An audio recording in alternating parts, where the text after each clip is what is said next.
Has anybody seen any crazy people in here? Just checking before I start the stream, because this morning in the Telegram group, we had quite a crazy person. Afternoon, everyone. How you doing?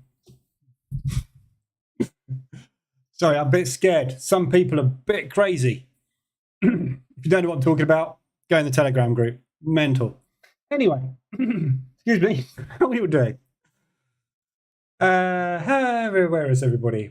Peter, Crom, afternoon. JC, David, John, again, Fletch, Morgan Doug, haha, John, Amy. Yeah, so it was an interesting morning, wasn't it? Reading through all those comments. But anyway, right, what's happened today so far? So this morning's DAX, this is the product basically, which is absolutely terrible, and the person had a 99% losing rate on. Even today, they couldn't make money out of that for some reason. But anyway, so the DAX this afternoon, fairly clean break on the pre-market. The 5-minute opening range was pretty big. So if you took the 5-minute ORB today, very difficult to get anything out of it. But the pre-market today, I got a 2R and a little bit of a break even. So made about $800 this morning. But as you can see, market went nowhere. We are just coming up to do the gap fill on the DAX. So it's on its way. But market's very sideways today. It's obviously waiting for the Canadian dollar announcement later on. So 3 o'clock. So in half an hour, we've got the CAD. So that is going to be where we're going to get the movement this afternoon. So this afternoon's ranges, an initial opening range breaks. Just be a bit careful, because the likelihood of the market trying to put a big move in ahead of the PMI figures and the Canadian rate at 3 o'clock, I don't think is that likely. So that's what's coming up at 3. Okay, so Canadian rates, we're expecting a 5. We might get a 525. We'll see. And the PMIs are coming out. Don't know what that's going to be. Forecast is to stay roughly the same, but we could get a lot of movement off of those this afternoon. So for those who are in the live room this morning, obviously I traded the DAX, got hedged on the FTSE, but the FTSE trade I managed to get out of pretty nicely. I don't trade the FTSE much, but so FTSE I got hedged on, took the shorts off there, scaled in to that long and got out there with pretty much break even. So banked about $700 this morning on the FTSE and the DAX. This is a new prop account. So I'm still undecided what I'm going to do this afternoon with this one, because I'm $600 odd away from passing. And I'm not sure I really want to take these opening ranges ahead of the Canadian rate announcement, but I'm still thinking. So we'll have a look at that in a minute. So that's the news. This morning's news, GDP for the Australian dollar came out as expected. We've had not a lot of movement this morning. So I'm just doing a back test. Stop that, get rid of that.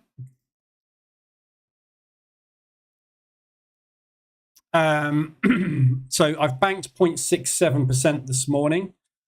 Posted in the Telegram group what I've banked. Basically, it was the Aussie Swiss. That was the H1M5 mean reversion entry from yesterday. Straight in 50% retracement, so I've taken that off. What was the other thing I banked this morning? Euro odd and pound odd. So Euro odd I banked early this morning. That short, again, same thing, 50% retracement, I'm out. And the pound odd, which is basically the same trade as the Euro odd. So I've taken that one off as well. We might get a decent amount of movement. I was expecting that to come down to there, but we got so close to ADR and then it started to pull back. I thought I'd just take it off and bank it, because I'm better to have it there than to have the news go the wrong way. So, but apart from that, not a lot else has moved. So that's banked. Afternoon, Jimmy, Neo, AZ, Francisco, how we doing? Still in FTSE? No, I'm out of that. What's the new prop account? That's with keep forgetting the name of them.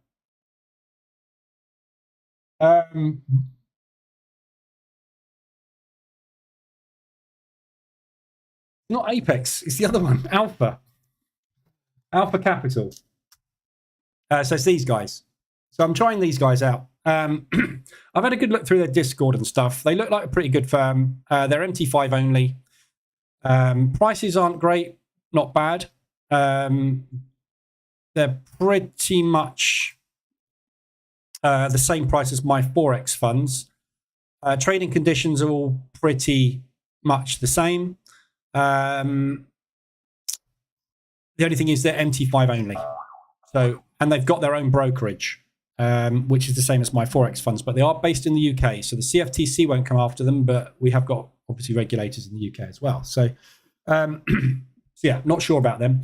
The other big news this morning, oh, Bailey's talking.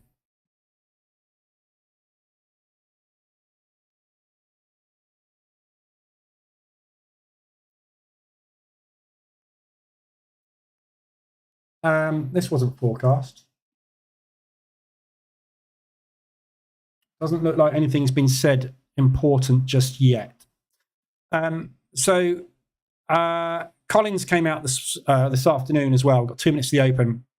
Expect we need to hold rates at restrictive levels for some time. So freezing, not going up, but other members of the Fed have said they want to raise rates. So it's a little bit like everybody at the moment. We don't really want to do it, but we're not quite getting there fast enough. So we're near peak or possibly peak on the Fed, which is stroke negative US dollar. We also had the ECB talking up rates today. So there was a lot of ECB members talking today, all saying that they're interested in raising rates, but probably for the last time. So it looks like we might be hitting terminal rate on the euro. And overnight, we had the Japanese saying they are unhappy about the movements of FX, which is the first indication that we're going to get an intervention. So we need to be watching for Japanese intervention. So the yen may start to power up. Right, so we'll watch these opening ranges today. There we go, opening ranges are in. Pre-market going on the Dow.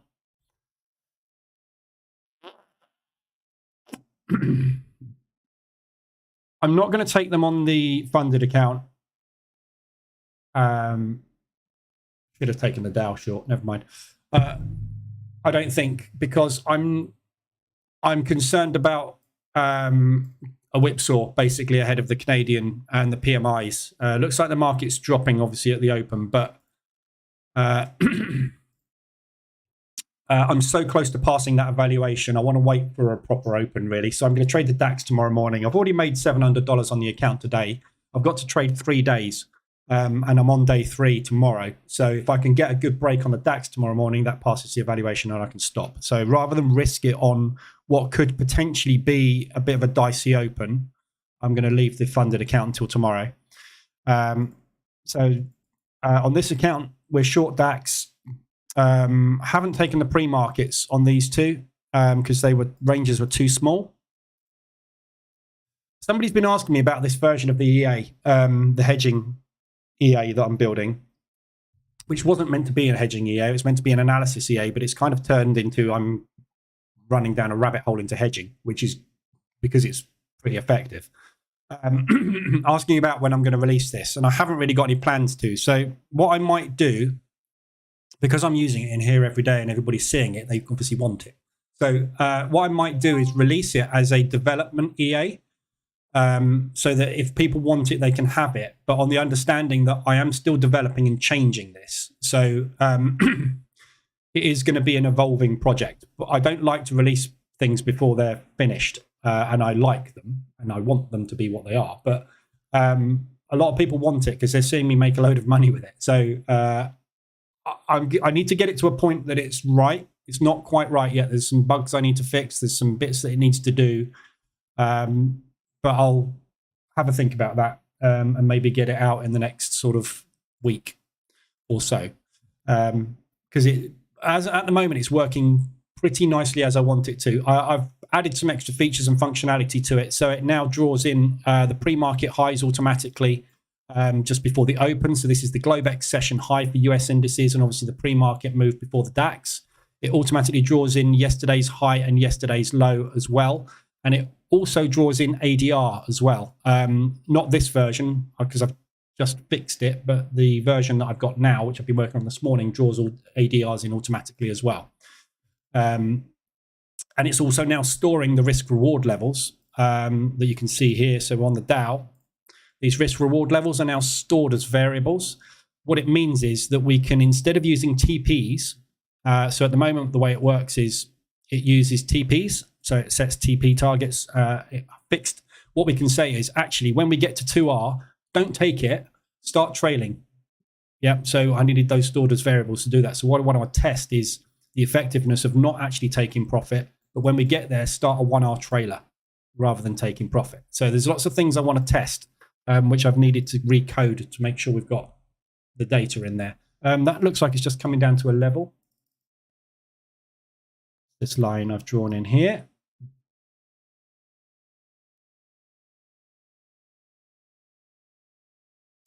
It's just some old level.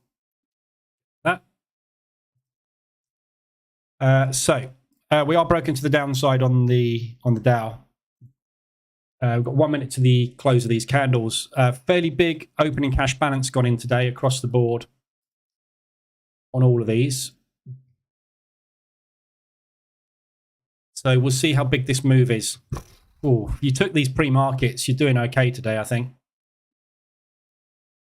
Especially on the S&P. If you took the S&P pre-market, you've got 3 or 4R out of that.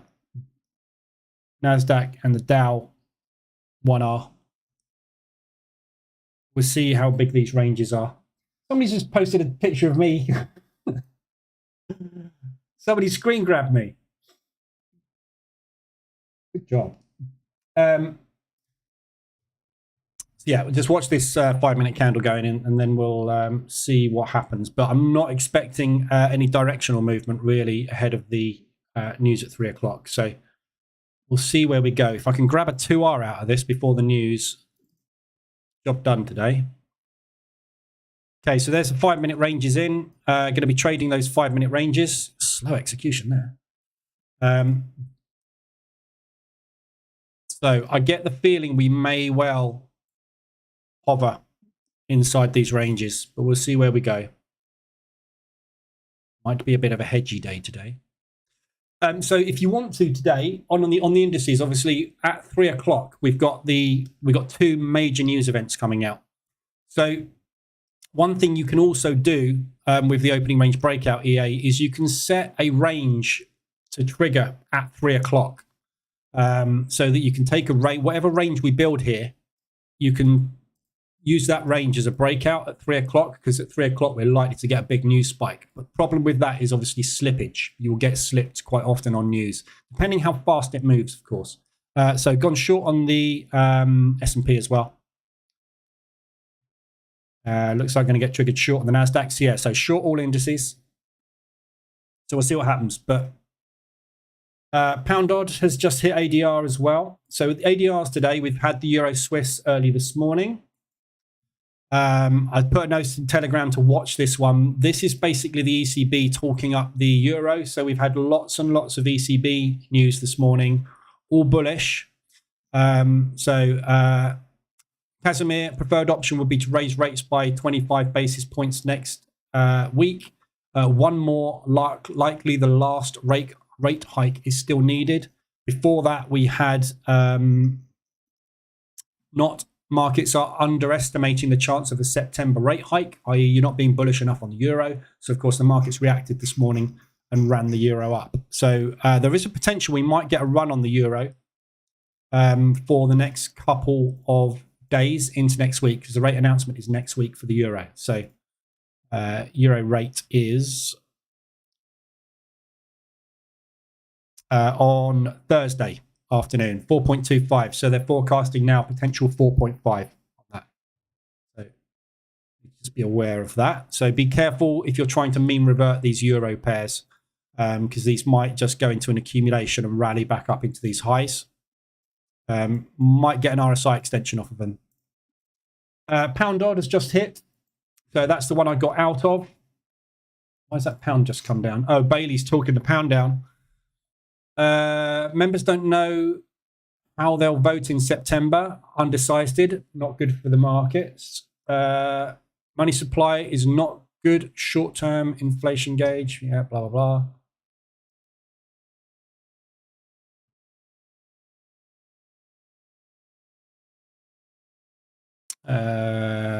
All indicators moving as the Bank of England expected. So that would kind of intimate that we are still going to get the 0.5, 0.75 rate hike in the next 2 months. So wouldn't say there's anything particularly bearish in there, but market's having a little bit of a drop on that news. RSIs, you've only got the one, US dollar Swiss. That's extended to the upside on the 4 hour. So there's an opportunity to short that US dollar Swiss. Bear in mind, we've just had euro positive news. So that is bullish Swiss franc, which is negative euro US dollar Swiss. If we get the PMI figures come out as negative, there's a good chance this is going to revert quite quickly on that move. Yeah, so we get a profit take on that move. If we look at it on the hourly, we're looking at mean reverting this move here.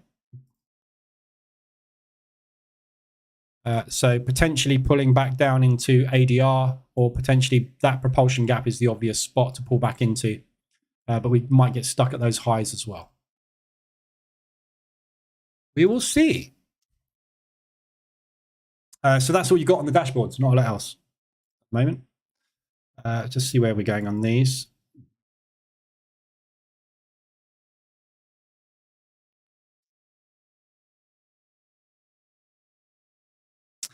Pulling back a little bit on the NASDAQ and the S&P.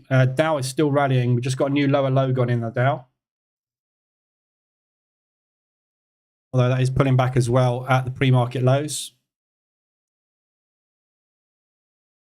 That's Globex low. That's not right. That's wrong. That's a bug. That isn't Globex low.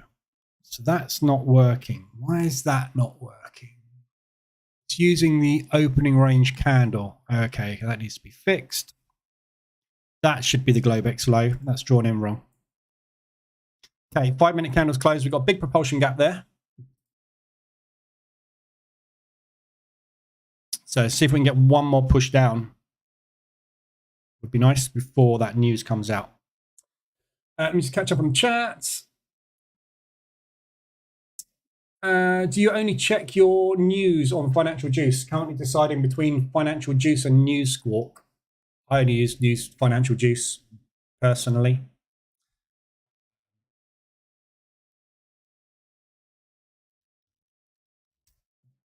I've never used News Squawk. That's why. I'm not paying £174 a month to get what Financial Juice provide for free. What's the point?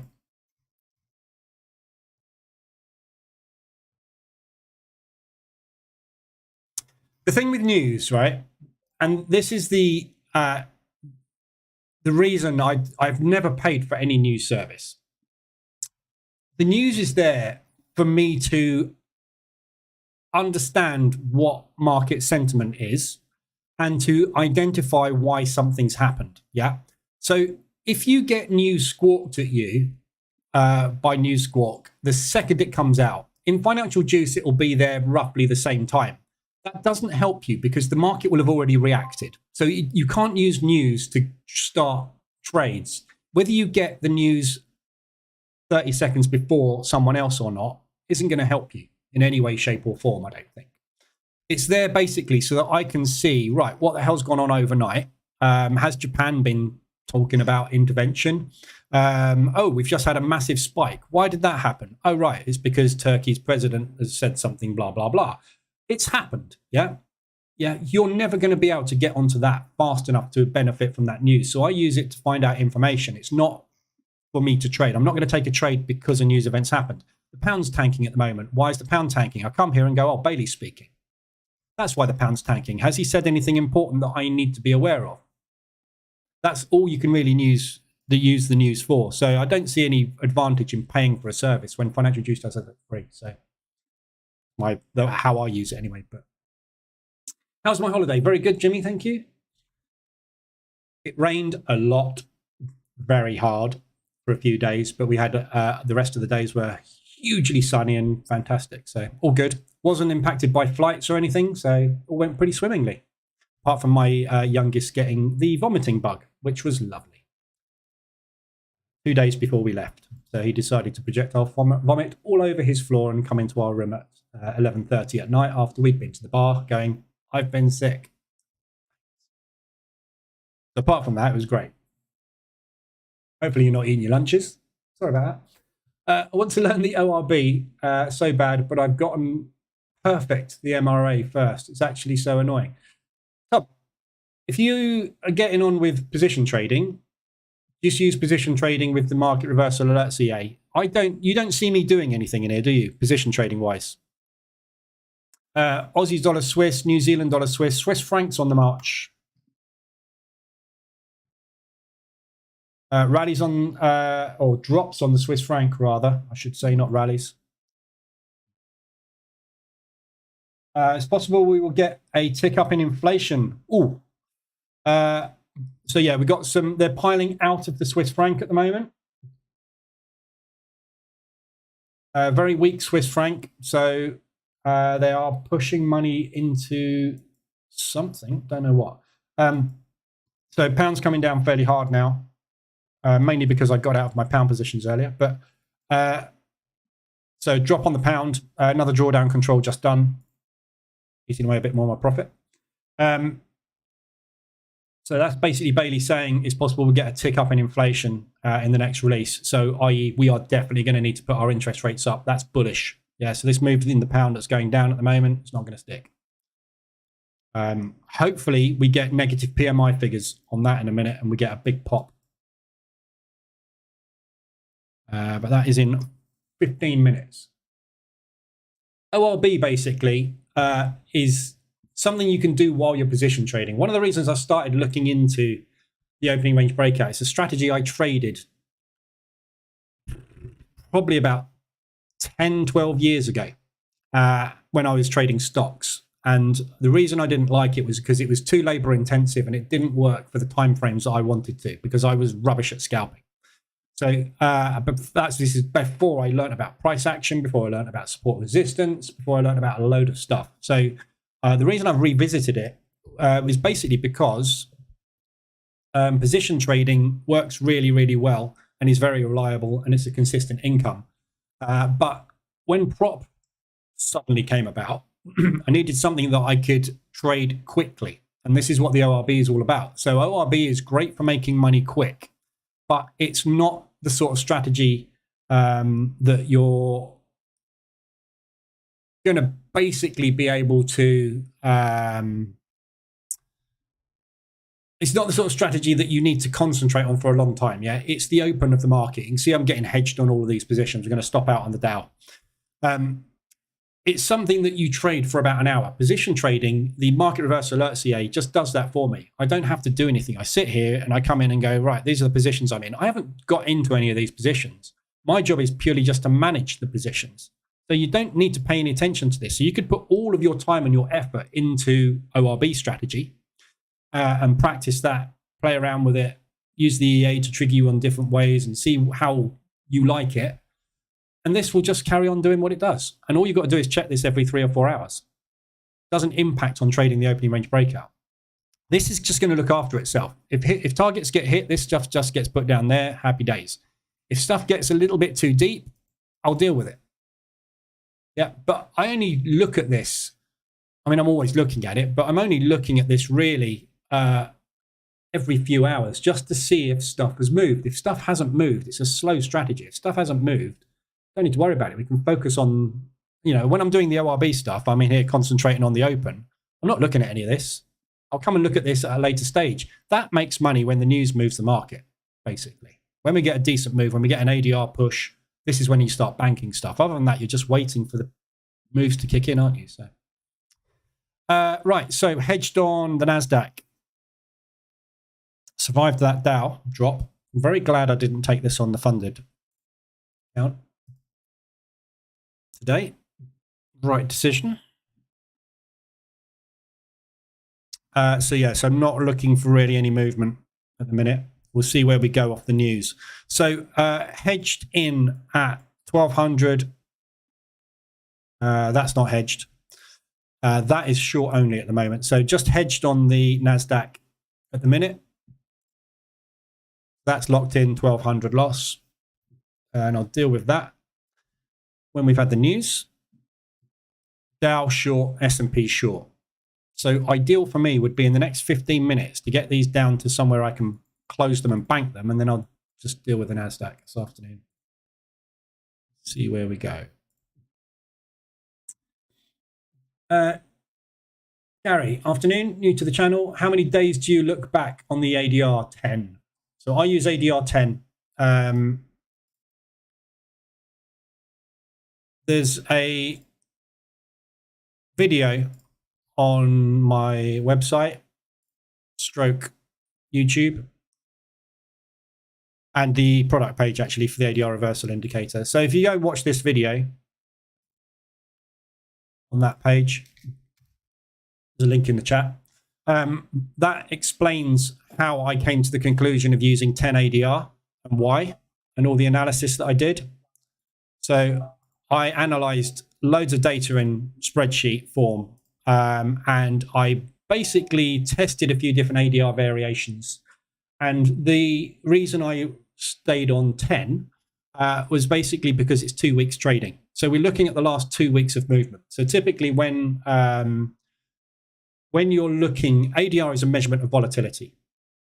So when you're looking at volatility, you want to look at recent volatility, but you don't want it to be too small and you don't want it to be too long. So the volatility of an instrument over a month could be 2 weeks of going crazy and 2 weeks of moving nowhere. That doesn't help you in any shape or form. You don't want it too small, like the last 5 days, the last 3 days, because if you've had a news release and it's gone ADR, ADR, ADR, it's going to sit in 10% of its ADR for the next week because it's just done all that movement.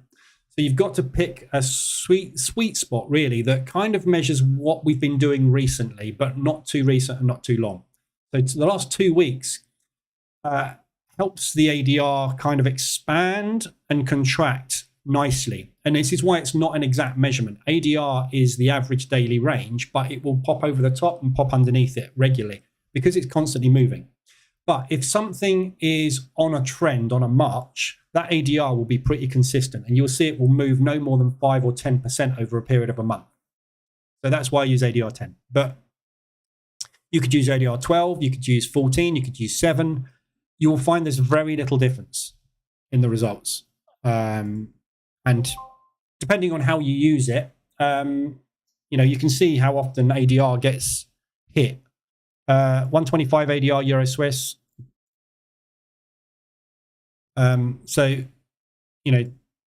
This is happening because the ECB have been talking up the euro, and suddenly we're getting money piling out of the Swiss franc at the same time. So I said, in the Telegram group this morning, be careful mean reverting this. This is the euro being rallied by the ECB. There's a good chance we're going to get a strong push out of it up to there. So I will get in when RSI gets extended. So if this pushes, accumulates, pushes, accumulates, pushes, accumulates, will be up there. That's when I'll enter because they'll need to do a profit take move on that back down into propulsion. That's the trade that I will take, that one. But on a normal day, if there was no news and I saw this move happening, I'd be on it because there's no reason for this move. It's just them pumping the market. They're running into that accumulation at the moment. So you're going to find some sellers start to kick in somewhere around here and it's going to stall. Doesn't mean it's coming down. It means it will stall. Could go up, could go down from there. Yeah. But we are coming out of summer trading as well. So these ADRs are actually quite tight. They're not normal because we've had an entire month or 6 weeks of real sideways crap. Yeah, we've been just doing that for weeks. This is the whole of last month. We've been moving like 3 or 4 ADR in an entire month to 6 weeks. It's not been moving. So Euro pound ADR. So again, more pound, more euro strength coming in on the pound, euro pound. Big rally on the euro. I've got exposure long on the euro in the form of euro US dollar. That's the one that won't be moving because we're waiting for the CPI figure. So hopefully if we get, sorry, CPI, PMI figure, if we get a weak PMI in 8 minutes and that euro strength maintains, we'll see a 125, 150 ADR hit on that euro US dollar as well. I'm fingers crossed for negative news because I am short US.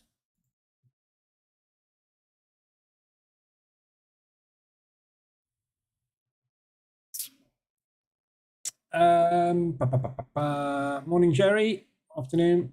Okay, you've convinced me I'll learn it. I've only been live for a week after 14 months of demo. Well done. Not many people that last that long on demo. You're doing well. That's commitment. You're also going to find your psychology is massively going to change live as well. It's very, very different trading live and trading demo. Very different. Peter, my hedge H1 EA was doing drawdown and now closed all positions by 0.01 by 6 closed trades. Never happened before. Any idea why? Could it be spread by the broker?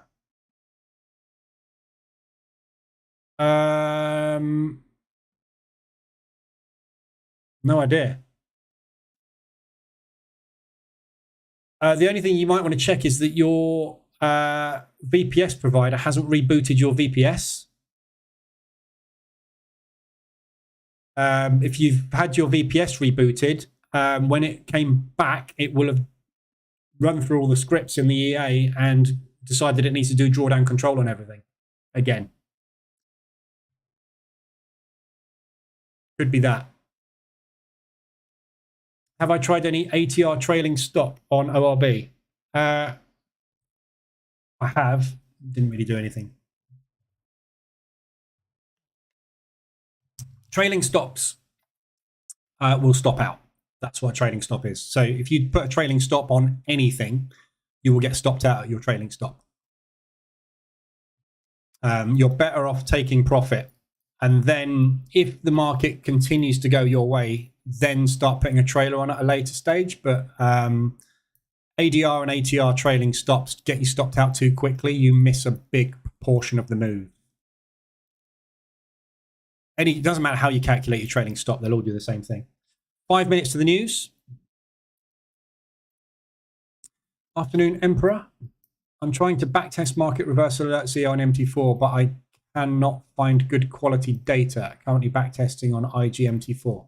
So if you want data, go to on my recommendations page. There's a link. It's not an affiliate link. It's just a link to Tick Data Suite. So if you download Tick Data Suite or buy Tick Data Suite, it's can't remember how much it costs. It's a 14-day free trial, but it is £26. So depending on how you want, I've got a yearly plan. So because I backtest constantly, always backtesting, lots of stuff. So if you just want to backtest something for a month, you've got a 14-day free trial, and then you could sign up for 1 month to get your backtesting done, and then that's it. But so it's very flexible, however you do it, basically. But that will allow you to download tick data. So in Strategy Tester, you will get this appear, tick data settings, and basically you can download tick data from as many different brokers as you want, and you can go back years and years and years and years. And it's all completely configurable for slippage, all sorts of stuff it does. But at the end of the day, you can get data going back decades. And it's all tick data from the main big brokers, basically. I use Dukascopy, but you can use any you like, really. But that means you get, when you do your tests,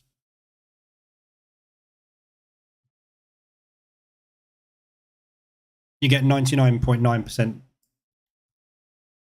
accurate data, basically.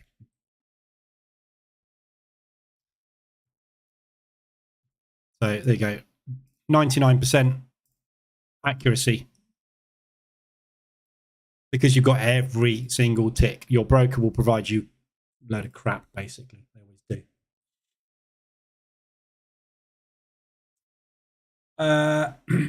US dollar Swiss. Yeah, we'll have a quick look at that. So that's extended on that's the H4 RSI extension at the moment. So it's still going. This is a weak Swiss franc at the moment. And obviously we're getting a little bit of a rally going on the US dollar. We're just about to get the PMI figures coming out in 3 minutes. So if you want to get into this, you need to get into it now and decide. But it's a short, obviously, based on that extension. So we've had a good push on this. We're outside of the monthly highs. We're coming up into this area here.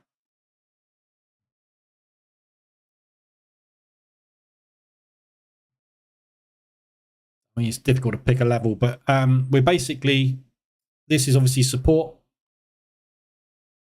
and resistance. So this whole area here is where we are now. So if we're going to get some reaction, likely it's going to come out of one of these levels somewhere.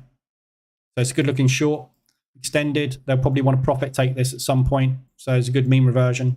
So you could drop down to M5 and get in on, or M15, get in on the next reversal alert, which is going to be there. But this is, if you're not going to get a reversal alert, basically, if this news comes out negative on the CAD and the US, this thing's going to be down here, and that's the reversal. You're going to get a reversal alert down here somewhere.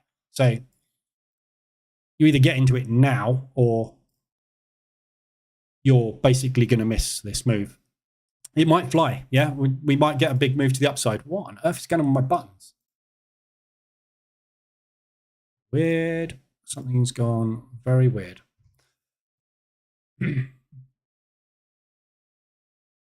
AZ, I think you missed my question. In terms of having predefined risk, do you know how many positions you'll enter if a trade goes against you? No. No idea. This is why we trade with small lots. Yeah, I'm on 6 positions on the pound US dollar. That should be 5. I've taken 2 on that I shouldn't have, because I ballsed up. I took a manual. Swiss yen ADR, so that's the Swiss franc again. So I don't know. I mean, I'm waiting for the market to push in my direction. I don't know when that's going to happen. If it gets to the point where I just think, oh my God, this is killing me, then yeah, I will get out. But don't forget, I'm scaling out constantly. Pound odd, ADR 125. There goes the move. It's bullish US dollar. Whatever the news is, it's bullish US dollar. Indices down. Bank of Canada rate 5, as expected. PMIs must be positive. Just waiting for that to come through. PMIs 54.5 off of a 52.5, so that's massive positive move. We're no longer in phase where it was clear that rates needed to rise. We are now data-driven as policy restrictive. In a phase where it was clear. Right, so it's unclear whether we need to increase rates, Bailey's saying. That's why the market's dropping. There's another bit of Bailey there. Is it possible we get a tick up in inflation? So Bank of Canada rates come out as expected.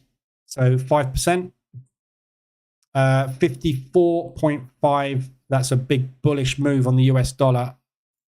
Not what I wanted. Platform's frozen. Fantastic. Dow just missed my target.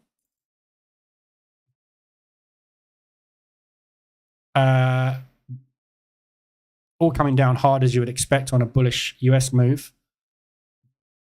Dow's just missed my target. Look.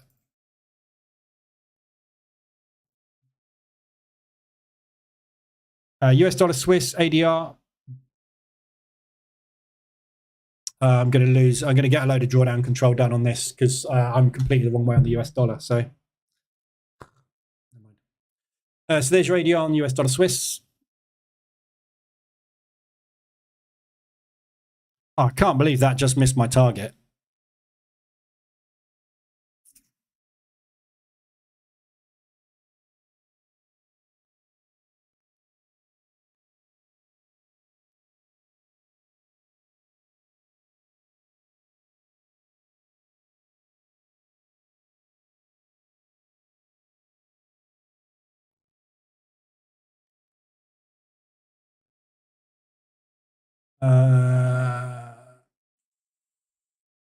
Evans breakout candle, too big these days. Time to try the pre-market tomorrow. It's different every day. The opening range break. Obviously, we never know which way it's going to go. So this is still moving the US dollar. A big, strong move on this US to the upside. This is going to wipe out my profit for today.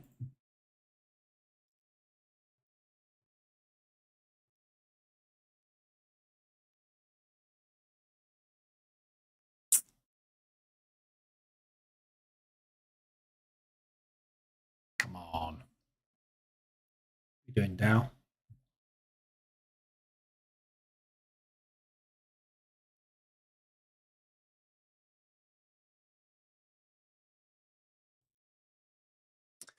Right, I'm just going to wait for this candle to close. If this is closing like this with this big wick to the downside, I'm going to close out either the S&P or the Dow, depending which is in the most profit. Probably the S&P, actually.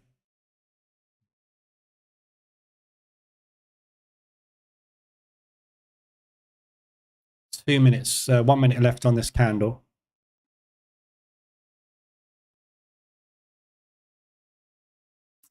The US is pulling back a little bit.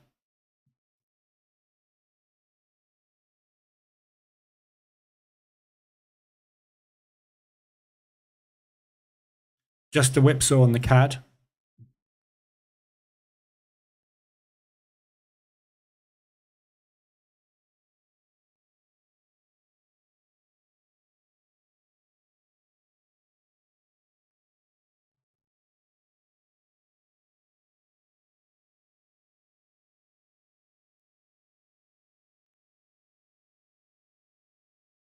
Oh, this is frozen up again.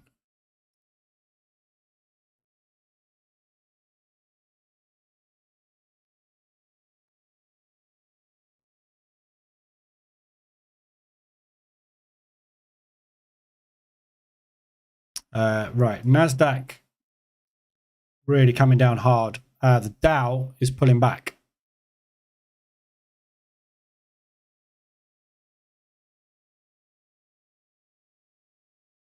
Okay.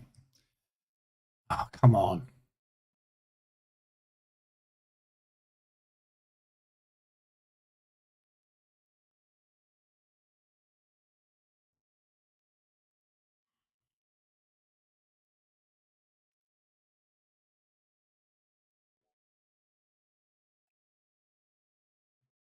Robo's getting really bad at this during news events. Total lockup. I can't close my positions.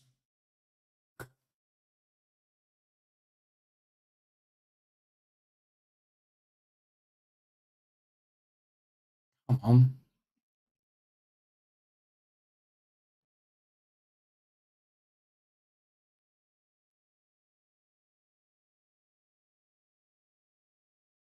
Oh my God, come on.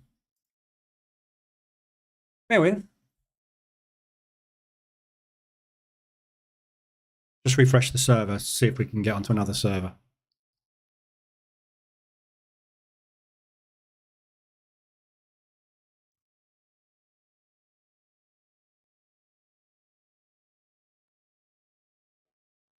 There we go. Right.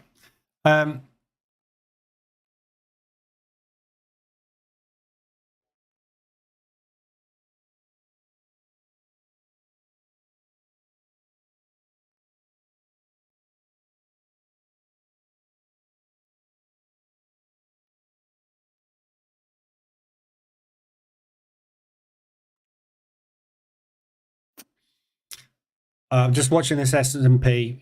So S&P, I'm just getting ready to shut this one because I'm double exposed basically on these. These are going to move the same.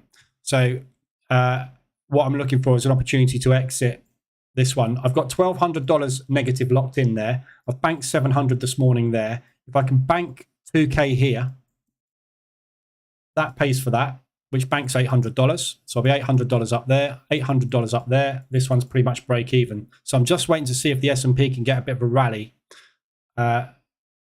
which means I can just close the whole lot out in a profit. But it's pulling off this low at the minute. What's that? 2 week ago's high. Dow stopped out on one position. What a mess today. Bloody hell. Right, stopped out on the shorts. So $230 odd loss. Nothing. Might flip long on the Dow. Closing the S&P.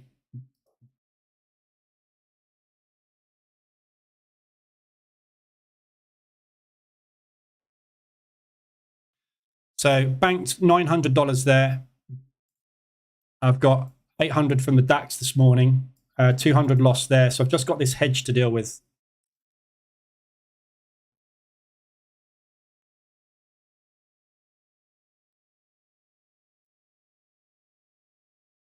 So I'm $1,400 up. So guaranteed a win today because I've got $1,300 hedge locked in. So I've just got to deal with this hedge basically.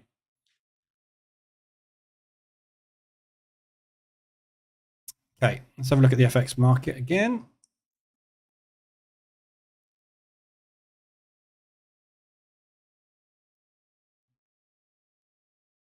So this is not a strong move again.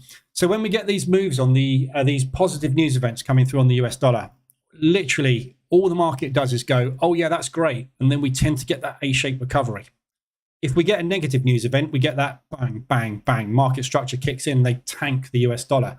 So although this is a positive figure, we've just been told as well by the Fed that they don't want to up the rates anymore. So even though we've got positive PMI coming through, it doesn't mean that we're going to get that rally on the US dollar because the market has just got no confidence in this US. It's been rallying for such a long time. It needs a rest.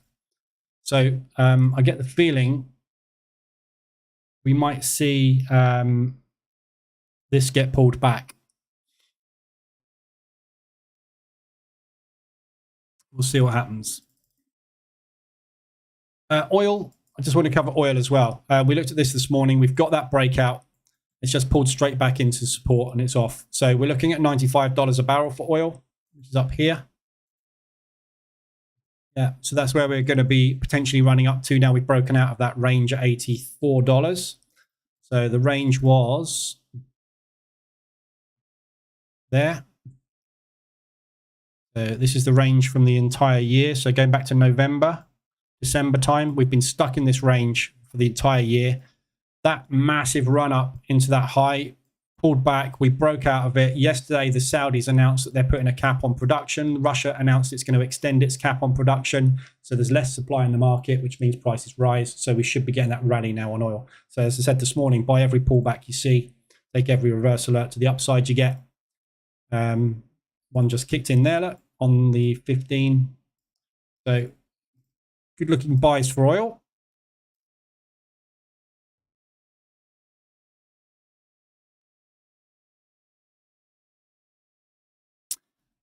So with the Dow, if this US dollar move is going to reverse, we should see the indices all flip back the opposite direction as well. So this looks like it might be a failed attempt to go short on the Dow, in which case then I'm going to take a long break and see if I can just squeeze another $800,000 out of the long.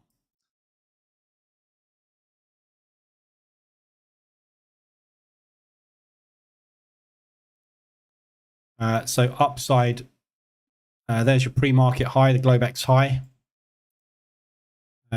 We've got yesterday's low, which basically acted as support during Globex. Then they broke it. So there's potential for a bounce there and a bounce there on the way up. ADR is all the way up there, miles away. So there's plenty of room to the upside on this if that US dollar can weaken.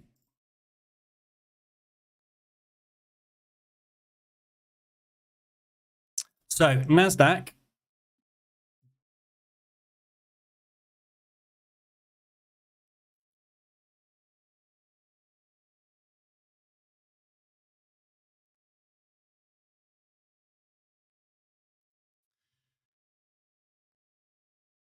So that low there, which is the yesterday's low, we've just basically gone straight through that on the news. We've got that little low, that high there. Okay, so this is the high that we've just tapped into, and it's where we're stalling at the moment. So there's limit orders triggering at this level. Yeah, so you can see there, this is that previous high. As soon as we hit that, all the limit orders triggered, we've driven back. So we need to see basically if the sellers can rally enough to get through this level. If we get multiple rejections at this level, likelihood is the sellers are going to give up. The buyers will just run them straight over and we'll just pop straight back up again. If we break that level, it's basically a 175 drop all the way back down to this high. So there's all of that from there. Basically, if we break through, there's nothing to stop it until we get down there. So if this does break short and that US dollar rallies, this thing's got nowhere to go but down. So what I'll be looking for today is obviously signs of that breaking. I need to watch that level as well. 153.29 there. So when we get to 3R, I'll be watching for a double bottom bounce. So I get out of my short, take another long, and then try and average out of that long. Same as I did this morning on the FTSE, basically. Just get out with a break even on that. And then it's obviously a profitable day.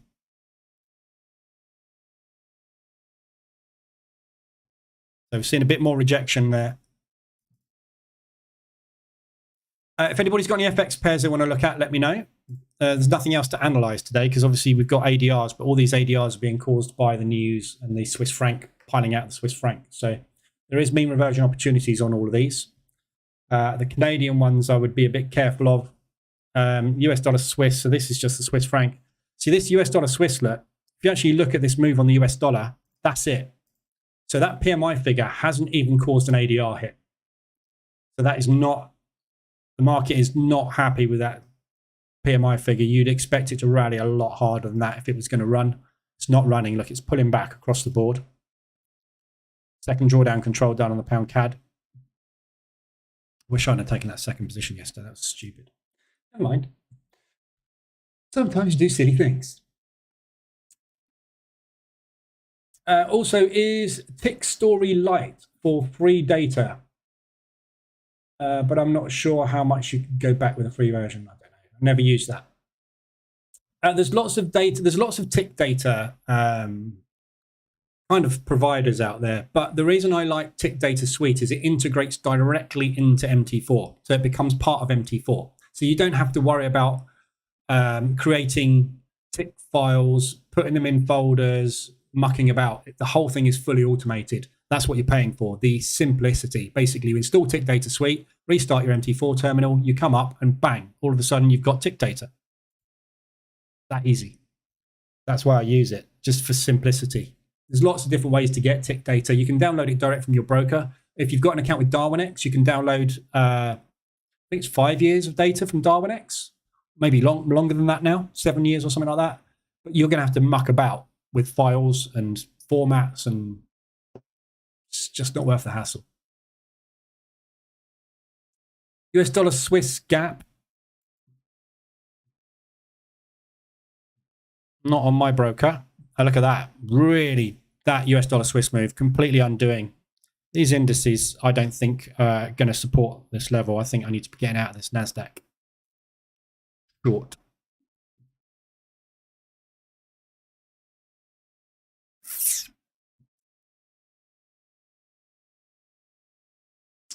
We'll see where we go. So this is the previous resistance, which we've triggered limits at. We've had a second run up at it. Buyers are taking control back. We've got an inside bar forming here. So this is now potentially it's an inside bar breakout formation. So we've got 3 minutes left on this candle. If this closes as an inside bar, the break of those levels is going to decide which way we go next.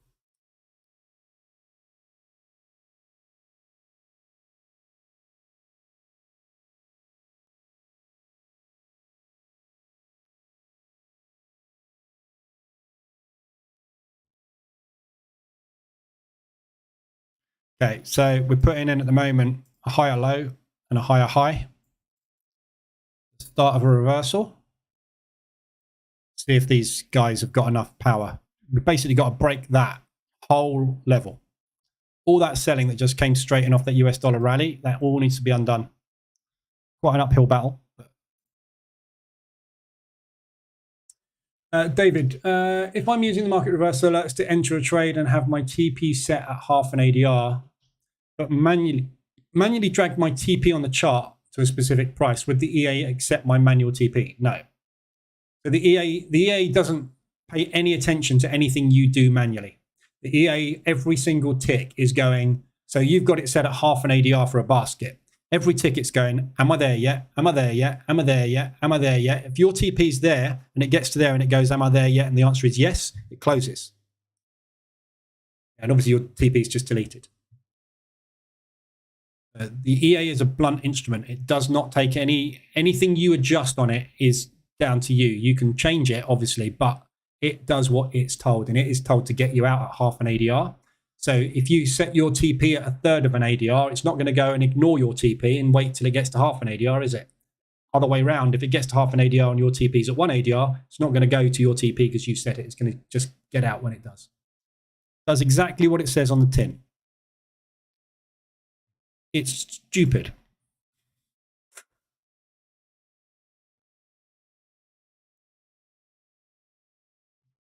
My God, this frozen up again.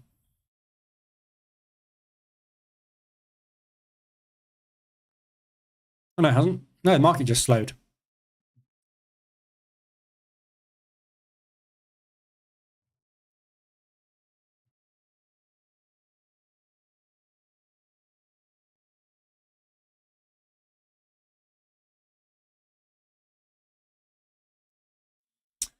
Right, so nobody got anything they want to look at FX-wise?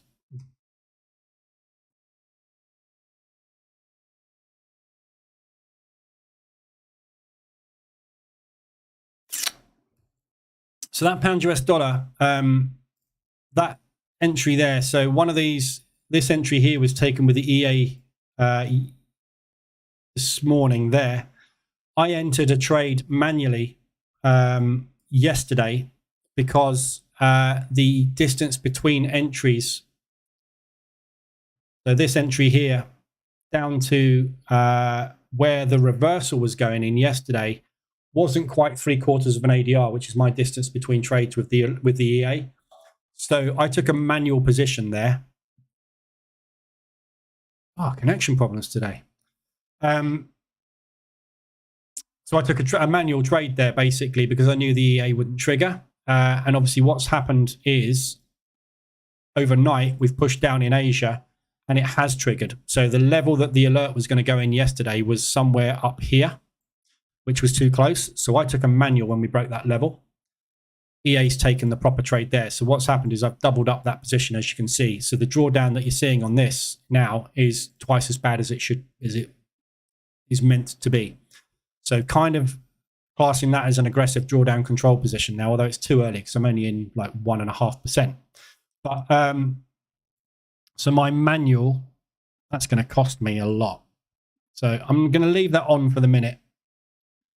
And just see if this does become an A-shaped recovery. So if this becomes an A-shaped recovery today, I will close out that my manual position and just let the EA manage the rest of the trade. Month's not looking very good again, is it?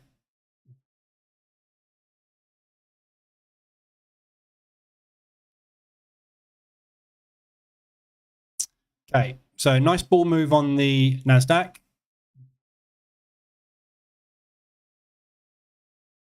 So this is either going to turn into bearish market structure,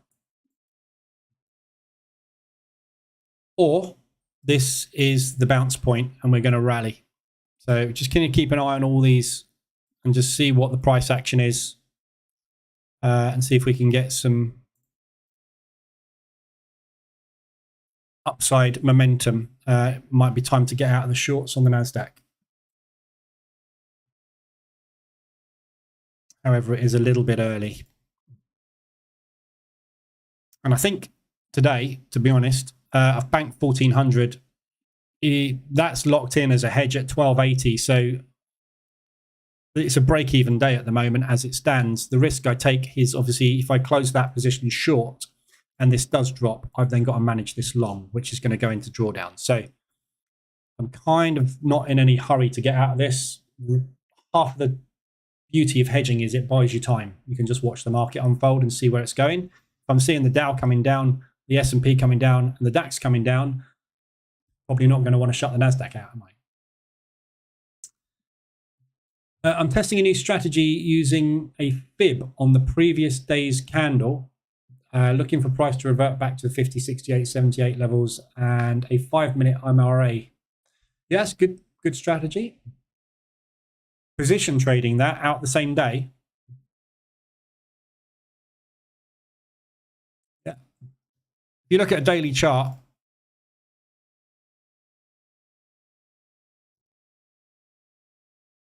so candle by candle, yeah. The problem obviously is with that, when you get a pullback like this, every day you're going to be looking for a pullback. Which direction do you go? Yeah. So with this, I know what the strategy is. I've looked into it before, not in massive detail, but if you get a bull candle, the assumption is the next candle is going to be bull. So what you do is you look for a fib retracement on that bull move for a continuation.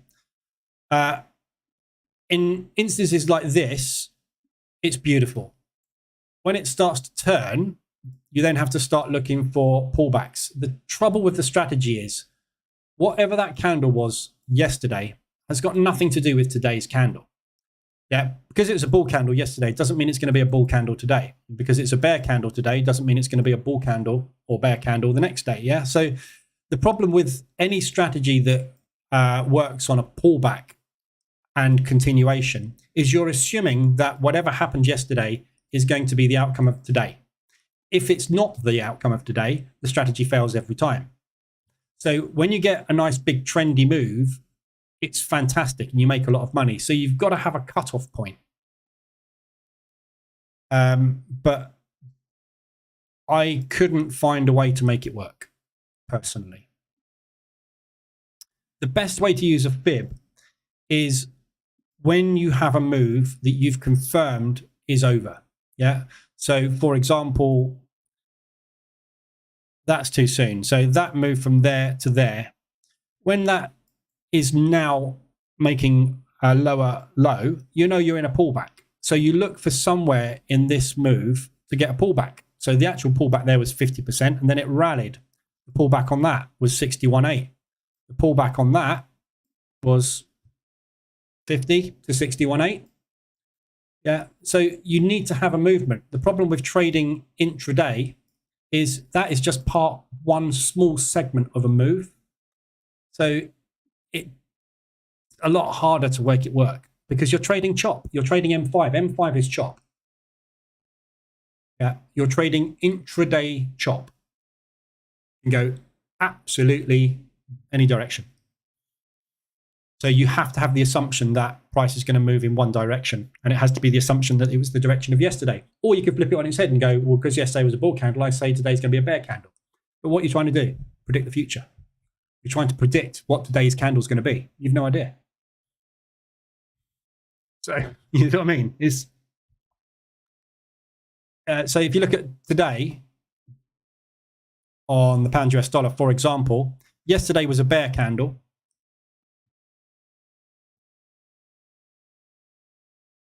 So what you've got to do today is look for a pullback and reversal at 50%. And you are assuming today is going to be a bear candle. So today you're looking for a pullback into the 50, 61.8, 71.9 area. Yeah, that reversal alert was your entry today. And it was absolutely spot on end pattern reversal. But why is this trade working today? Because we've just had a bullish news event for the US dollar. Yeah. If this news event wasn't happening today, this thing could well do that and become a bull candle. It still can become a bull candle, yeah? We could easily get a V-shaped recovery on this and end up here, back where we started the day. And then your candle is going to basically look like that.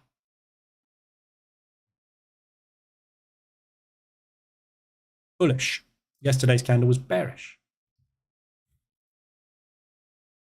Anything that tries to predict the future is very... You've got to go with momentum or just accept that you've got no clue and scale in and out of whatever you think the moves are going to be. But scaling in and out on an M5 is very hard because it's chop.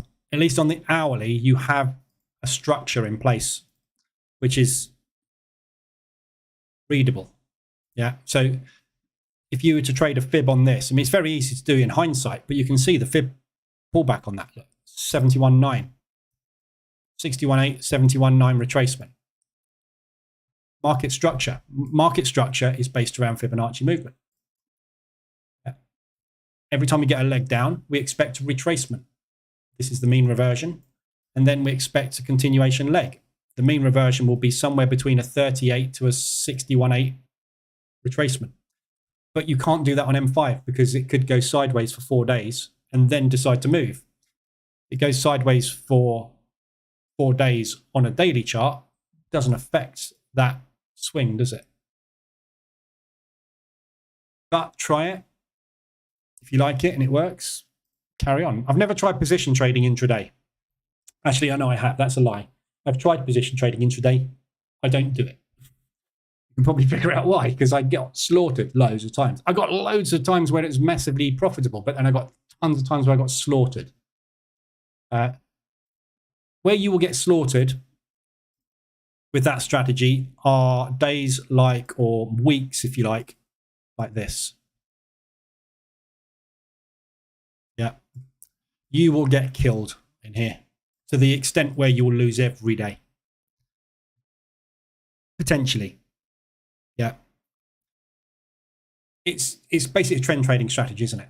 The market spends 80% of its time in mean reversion and 20% of its time in trend. So 80% of the time, the strategy is going to be very difficult to execute.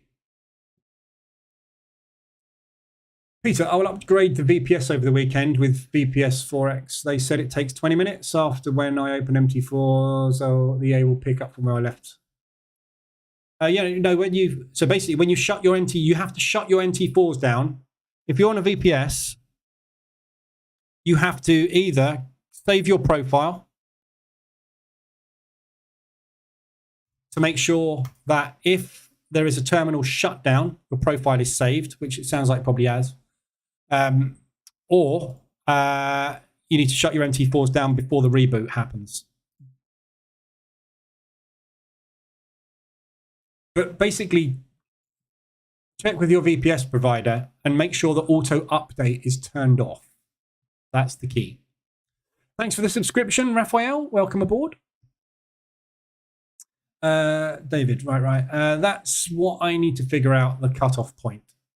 Shall I place the stop loss at the high low of the previous day, or do I position trade it looking for a retracement? Don't know. You're developing a strategy. You need to figure that out. Look at the days, right? Look at the days on here. So moved down, pulled back, beautiful. We had a down day, pulled back, beautiful. We had a down day, pulled back, beautiful. We've had a down day. So tomorrow, you're going to sell it somewhere around there after 4 down days in a row. What's the odds when you sell it there of that trade working? Same, 50-50. You're either going to get market structure continuation or you're going to get a market structure break. If the break happens, you lose. If the continuation happens, you win. So as long as your risk reward is bigger, or your reward is bigger than your risk, the strategy will work, won't it? As long as your strike rate is higher than 50%. Just simple maths. You need to really backtest it. This move on the US dollar has stalled out, look.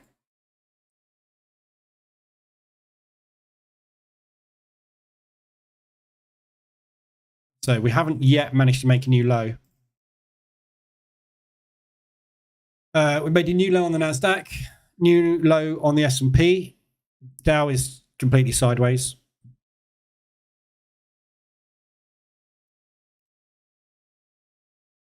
Look at that. It's such a shame I got triggered into that.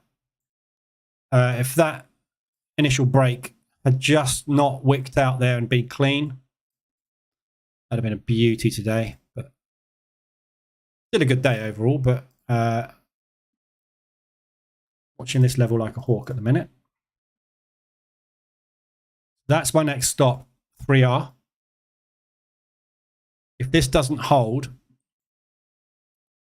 that's where I'm looking for the next bounce. If that fails, we're going to flush. Possibly, obviously. I don't know, but that's what I'm watching. Morning, Hamza. Daniel, is there a too large opening range where you would not trade? If so, what's the rationale on it? So this EA that you're looking at here is one of the reasons I built this EA, was to test ranges. So I'll go through the theory. Yeah. Have I got the ADR indicator on here? Yes, I have. It's a bit of a mess, but let me just going to turn the propulsion gaps off. Wrong indicator.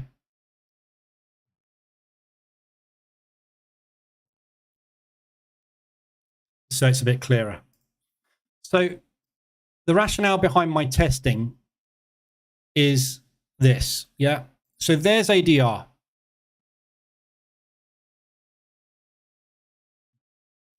So when you get to the market open, which in this case on the NASDAQ is here, yeah, the pre-market range, if the pre-market range is too tight, there's a very high probability of you getting whipsawed on that first 5-minute candle. Yeah. So if that's going to happen, you're either going to get a double-ended stop out because you're going to get long, stopped out on the long, flip short, stopped out on the short. Nothing happens. Basically, like today, if you were using stop losses today, that's a double-ended stop out. If you're hedging, i.e. not using stops, you're going to get hedged. So if the range is too small, it's not advantageous for taking a trade. If the range is too big, yeah, to get a positive risk reward ratio becomes difficult, because if you've got a whacking great opening range, which is 30% of its normal average daily range, to get a 1R on it, the market has got to make a move of 60% of its average daily range in the session. Yeah, we know that 58% of the time the market stays within ADR. So what we're asking the market to do, if we're taking a break when the opening range or the pre-market range is too big, we're asking it to go beyond its norms, which is putting the odds against us. Yeah. So the research that I've done, I've tested the size of the pre-market opening range and the size of the 5-minute opening range candles. The research that I've done has shown that if you take trades within 10 to 20% of the opening range, that's kind of the sweet spot. 10% of the 10 to 20% of the average daily range. So in this case, the average daily range is 2449. So the minimum range is 244. Yep. The maximum range is 489. So that is 10% of ADR, and that is 20% of ADR. Yeah. So what that allows us to do is, if you've got a range which is too small, we leave it because we're likely to get whipsawed, and that's not good because we're immediately getting hedged and we can't take advantage of the swift break, or we're getting double-ended stop out if we're using stops. If that range is too big, it's going to be hard for us to get a positive risk-reward ratio if we're using a stop loss. The other thing is, if the opening range is absolutely massive, the market has spent its money. So if that initial cash balance goes in at 30 to 40% of the normal range, it's run out of cash. Trading's done. They are going to struggle to get a strong push if that's happened. What you tend to find on range days, on opening ranges where you get a massive range, if we look at the DAX, I think it was, so here today, right? So the opening range today on the DAX was 347. No, sorry. Yeah, that would have been a good one. I think it was yesterday was the big range. Yeah, there you go. So yesterday's opening range, yeah, was 500 or 50 points, 500. The ADR on this is 175. So it's done about a third of its range in one candle. Look what happened afterwards. We put all the cash in there and it was like, oh my God, we're knackered. So it went sideways for an hour or so because it just didn't have any liquidity left. No one was interested in trading it because you don't know which way this is going to go. If you go short, it's just done the short, you've missed it. If you go long for the mean reversion, you don't know if these shorts are going to continue the move. So what ends up happening is there's confusion. So it's not advantageous to take big ranges. So that's what the research has shown. That's why I built this EA, was so I could conduct all this type of research. So I've tested all ranges from 0.5 ADR to 0.25 ADR, up to 0.3 ADR. So 0.5 ADR to 0.3, 0.05. It's 5% to 30% of the range, basically. So that's what I've tested. That's the sweet spot that I found. Yeah. So when you look at the opening range, if that opening range, so the way that this EA works, this version of the EA works, is it at the open goes, right, how big is that candle? Too small? Okay. How big is that last two candles? Too small? Okay. How big are these last three candles? Okay, that's above that range, below that range. So that gives us a sweet spot of it's far enough away that we're not likely to get whipsawed. Also, we've got enough movement we can get to get a 2R out the gates. So that's the reason for this range, is so that when we get that initial cash balance, if it's a clean break, you get that 2R movement very quickly. In, out, done. 10 minutes, 15 minutes, 20 minutes into the session, I'm walking away with a couple of grand. That's it. If that break is too big, or rather if that range here is too big, we can look back again. But as you'll see, the 15, and this is why the opening range breakout, the original strategy, uses a 15-minute pre-market break. Because you find in the run up to the open, you get a bit of a flurry of movement.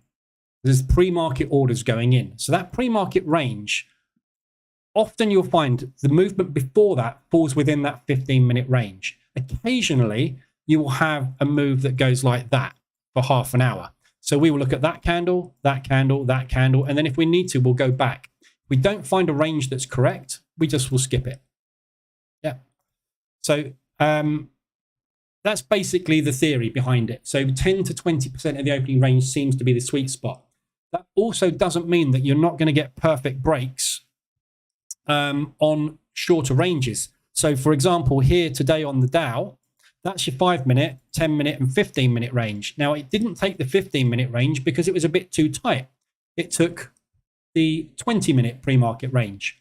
And you can see the 25, the 30, and the 35 all fall within that range, so they can just be excluded. If it had taken the 15-minute pre-market range, that would have hit 2R. I'd have been out with a massive win. Because it took that range, it didn't get to 2R, and I stopped out with a small loss. That's how fine it is between making a win and a loss.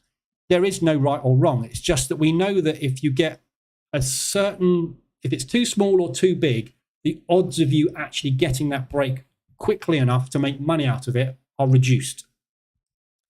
But again, I've seen ranges where it's like that. Yeah, so it's like 5% of the opening range.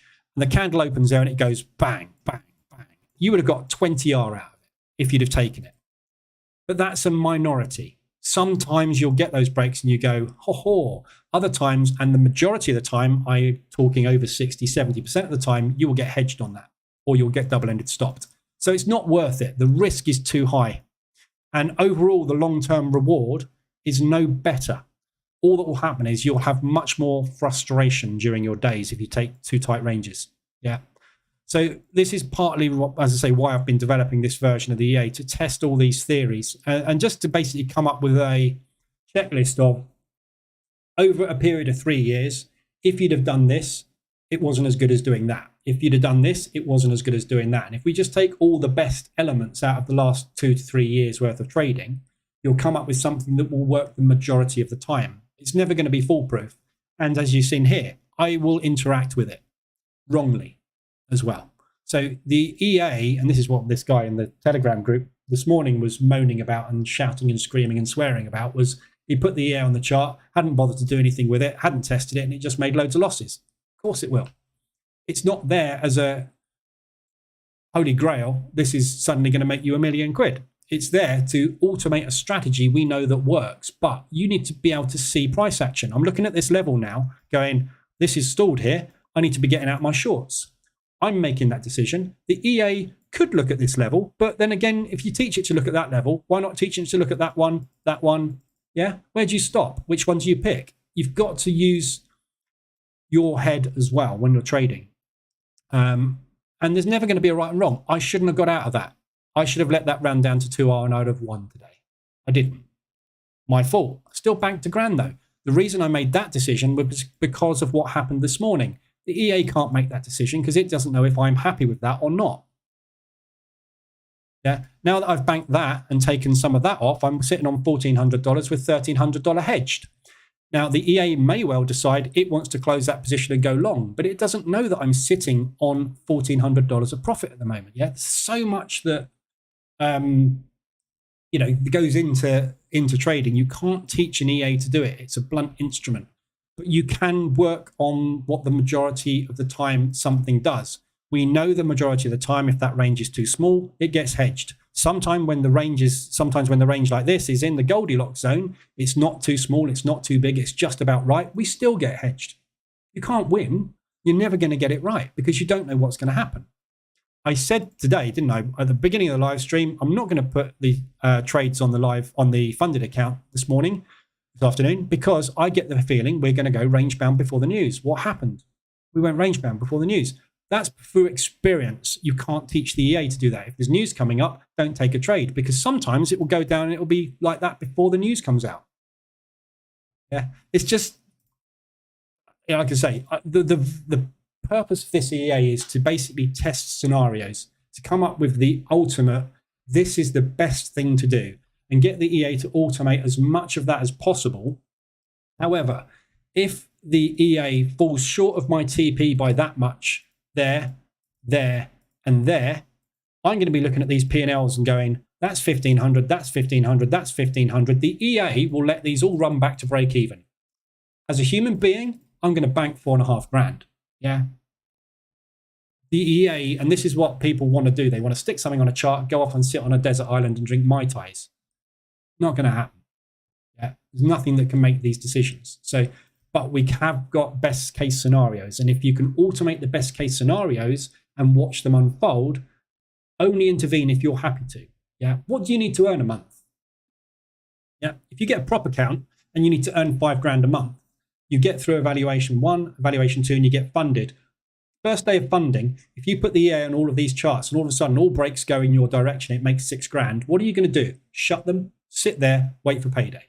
You're not going to trade for the rest of the week. Yeah. The EA won't know that you want to draw that out because you've got a mortgage to pay. Yeah. You've got to be a trader. You can't rely on automation 100%. So anyway, that was a long-winded answer to that question, but that's what I'm trading, the 10 to 20%. And this version of the EA will automatically skip. So this one on the NASDAQ, yeah. So it skipped those trades on the NASDAQ. We are hedged, adjusting take profits. This is another bug I've got to fix. Killing my logs. So there's another bug I've got to sort out. Oh, that really is. What's that on? NASDAQ.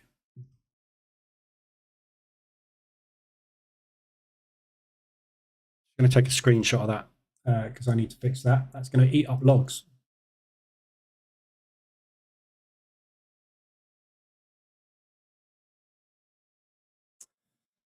Right. Okay. Let's answer that one. Would you mind showing the positions you have on using the RSI reversal strategy? That's what I've got on at the moment. This is H1M5, working off as 75-25 RSI. Can you talk a bit about how the risk management lets you come out ahead based on percentage risk per trade and DD at 1.5?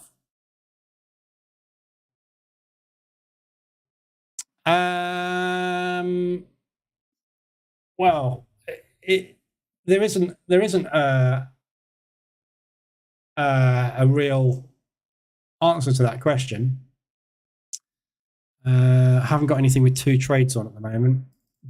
So the theory behind with drawdown control, you can use any distance of drawdown control you want. So I use 1.5 ADR. Theory behind it is, let's say, for example, we take our first entry here, long. We space our entries at 0.75 ADR. Well, I am at the moment, right? So when this thing moves down 0.75 ADR, it takes a second entry. The vast majority of the trades that I take will be completed within 2 to 3 entries. So if this thing moves down 0.75 ADR again, I'm in 1, 2, 3 trades. The first one, when we move down to there, we'll have 1 DD control done. So we've got 1 trade on, 2 trades on. Third trade is taken roughly 1.5 ADR down. So we do a drawdown control on that first one to help bring the average down a bit closer. Yeah. The vast majority of trades work on 3 positions because by the time you've got into your first one, the market is extended. First entry would have been there. It is there, look. There you go. First entry is there. If this thing continues to push down, right, we were extended and we haven't done a profit take move on that, yeah, which we need to do. Propulsion gaps are in place. If it pushes down further and we take a second entry, it still needs to profit take, but now it needs to profit take on that entire move. If it goes down further, it needs to profit take on that entire move. Elastic band theory, as explained in the bootcamp. The further we get stretched, the faster that ping back is going to be. So typically within 3 positions, we get that snapback to get ourselves out. So we don't want to do drawdown control too soon because we're just going to be hemorrhaging cash needlessly because it's coming back our way at some point. But we don't want to do it too late because you might have a fundamental news event, which means that it goes 3 ADR against you. US dollar yen intervention, for example. If it goes 5 ADR against you, you want to be scaling out of that thing on the way down. Yeah, if it's moving that fast, that hard, you need to be getting out of those positions. So that's the theory behind it. That if you get into 2 trades and exit, you never take drawdown. If you get into 3 trades and exit, you take a tiny drawdown on the first position, but these 2 are 100% profit. Yeah. So overall, long term, I don't really think about that because all I'm interested in is trying to keep this green and trying to move this green over to here. The red will get dealt with as it needs to be dealt with, but the red will turn green. You know what I mean? So it's just a case of keeping on top of this. This will have days like this where we have negative days because there's been too much drawdown control done because the market's moving too fast against us. Nothing you can do about it. Yeah, we don't know which way the market's going. If we knew that, we'd go that way, wouldn't we? So, and if you keep trying to predict the way it's going, as you know, you won't be able to because everybody in here has probably been trying to do that for 3 or 4 years and failed, which is why you're here. Yeah. So it's just a case of waiting. And your ideal or what you want to happen is while you're waiting for these moves to happen, you don't get any drawdown control done. So if it can stay within 1.5 ADR before it moves me into profit, I'm going to make money 100% of the time. In the real world, it doesn't. Look at the US dollar, pound US dollar. We're going to get taken out on news events. I've been in this thing now for 19th of July, 6th of September. I'm coming up for 2 months in this. Pound US dollar long. And I've taken 0.3, 0.6, 0.9, 1.2, 1.5, probably about 2% loss on it. So I've taken a 2% loss roughly on it. I've also banked about 0.5% there and 0.25% there. So I'm probably somewhere in the region of 1.25% to 1.5% on the whole in this. Yeah. If this thing pushes up to there now and gets me out tomorrow, day after that, I'm going to take this position off with a small profit, maybe 0.5%, and I'm going to lose 1% over a period of a month and a half. I'm not adding up how much drawdown control I've lost. It's all added up for me automatically on my trade manager dash. I'm interested in getting green days. If I can get green days every day, every week, yeah, and that includes drawdown control, my month is positive.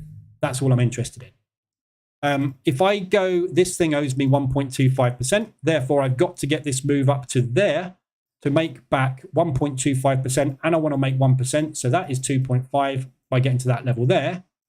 There's my break even. Yeah. If I look at it in that way, I am trying to force the market to a level it may never get to. Yeah. That's what you do with risk reward trading. When you get into a trade and you put a stop loss and you put a 3R on it, you're basically saying, because I've put that stop loss there, market, you need to go there. Market's going to go, screw you, I'm doing a 50% retracement. If you'd have taken 1-to-1, you'd have made profit, but you didn't, which is why we get out when the market gives us profit. When it's green, get out. Put it in the bank. Yeah. It's going to go up and down constantly. If you start worrying about, oh, this thing, I've done so many drawdown controls on this, I'm never going to get back into profit. Screw it. Pound US dollar, bad trade. I made a loss on it. I don't care, because all these other ones I'm banking are going to make me money. So you can't just focus on individual positions. This is a portfolio approach. We are getting into multiple positions. Some of them are going to work. Some of them are going to be dreams. Some of them, when you're going to get into it and it's going to go to ADR because there's been a news event, you're going to get out with 1.5% and go, hoo-hoo.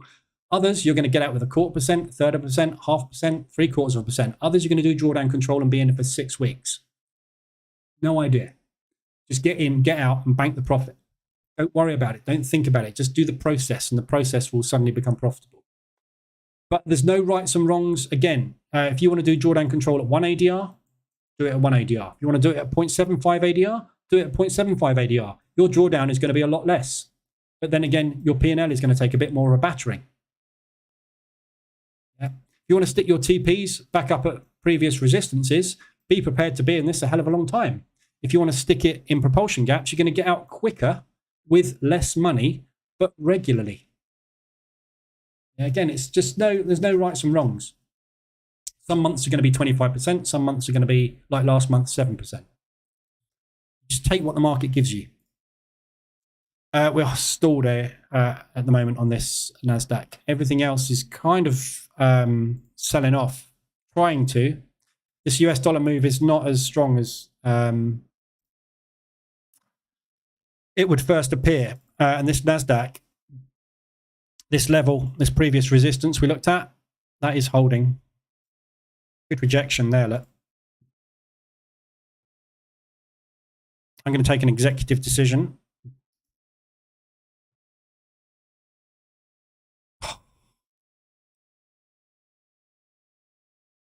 What? Delay? Okay, I'm exiting shorts on the NASDAQ. So I have banked $1,700 on that short. So as soon as this gets back up to somewhere around $1,700 drawdown, assuming we get a positive move back up into there, which is what I'm looking for, propulsion gap fill, that will give me an exit on those longs, so I can average out of the position, get a break even on this. That allows me to walk away with basically $1,500 on the day, if it works out. If it doesn't, then I'm going to scale into this. The scaling will be anywhere down here. See.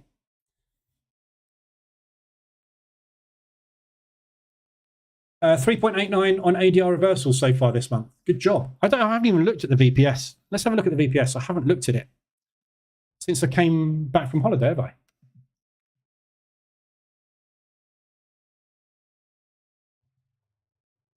That'll take ages to load.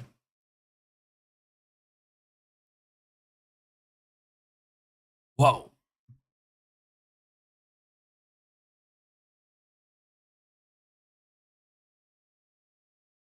Stretchy. We'll wait for that to load up. Have a look at the what my ADR set files have done this month. When is the Japanese intervention? That's a good question. If I knew the answer to that, I would go short on the yen. So after this news today, I suspect not far away. So obviously, we're caught between previous interventions at the minute. So where we are right now, is the danger zone. So the Japanese came out overnight and said FX moves are undesirable. They typically say that for a good 3 to 5 days before anything happens. So I suspect sometime in the next week, if this US dollar rally holds, i.e. these PMI figures that we've had out today drive the US, I suspect somewhere in the next 3 to 5 days we'll get that intervention. If this US dollar rally fails, which at the moment it doesn't look particularly exciting, does it? I mean, we haven't even made a new high off the PMI figures. So if this just basically becomes an M pattern reversal, they won't intervene because they won't need to. They're going to hold it somewhere around about the 145 to 147 mark, and they won't need to intervene. If it gets back above this high, I think we're going to start to get some warning shots again, and the market will come down as hard as it did before. So we'll have that nice big drop. That's not an intervention. That's just the market pooping its pants, basically, because they got told there was going to be an intervention. And that's what we got this morning. We got told there's going to be an intervention. However, we've just had positive news on the US dollar, but they're not rallying it. So I don't know. We can never tell. Dig the new lighting.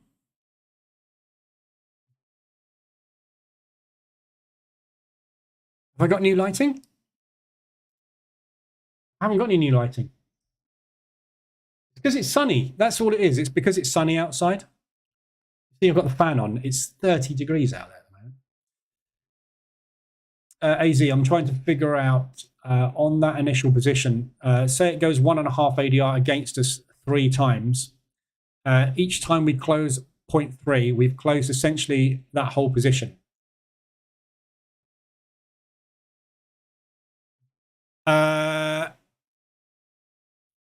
No, you're closing 1/3 of the position. Yeah. So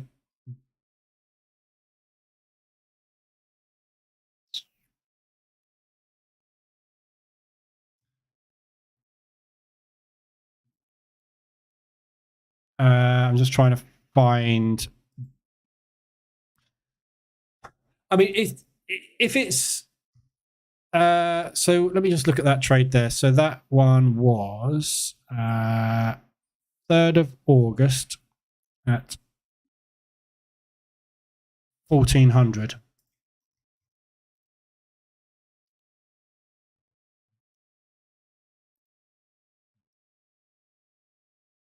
Right, so that pound US dollar, the first scale out on that, oh, I did multiples. No, I didn't. Was 0.07. We've just had, we haven't had a second on that yet because it hasn't moved another ADR. It's difficult to work out the maths. What I would do is stick it in the strategy tester. I'm just trying to think of the logic on how it works. It doesn't really happen very often. What you're saying is, will it close out the whole trade?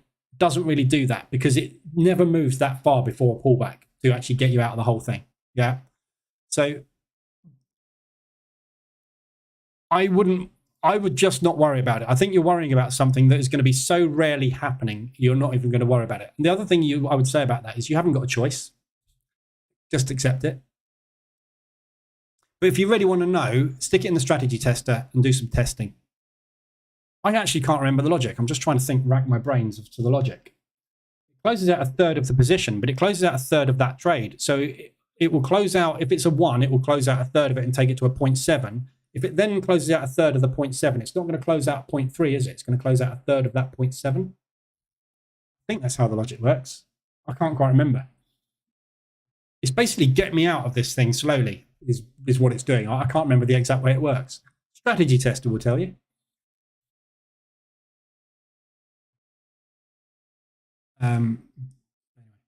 Don't get me started. I saw 50 cent in my car yesterday. Phoenix, Arizona here. What? You saw 50 cent in your car yesterday? Sorry, Hamza, you've got me there. I'm not following you. talking gibberish. It's obviously something else I was saying. I don't know. I can't remember. Too hot in here. 50 degrees. Oh, 50 degrees. I thought it meant 50 Cent, the rapper. Hey, I got some bling. I could be 50 Cent. I can't put that on. Embarrassing. Right, VPS, let's have a quick look. So this is ADR reversals. So ADR reversals so far this month, up 6%, sitting in 1.52 of drawdown. So this is the ADR reversal strategy. So basically, this is just taking reversals at ADR and then scaling in position trading from ADRs. So yeah, doing well. 6% banked this month, 1.5% drawdown. So doing better than I am. This is H1 mean reversion. That's my account. So that's that one we know. This is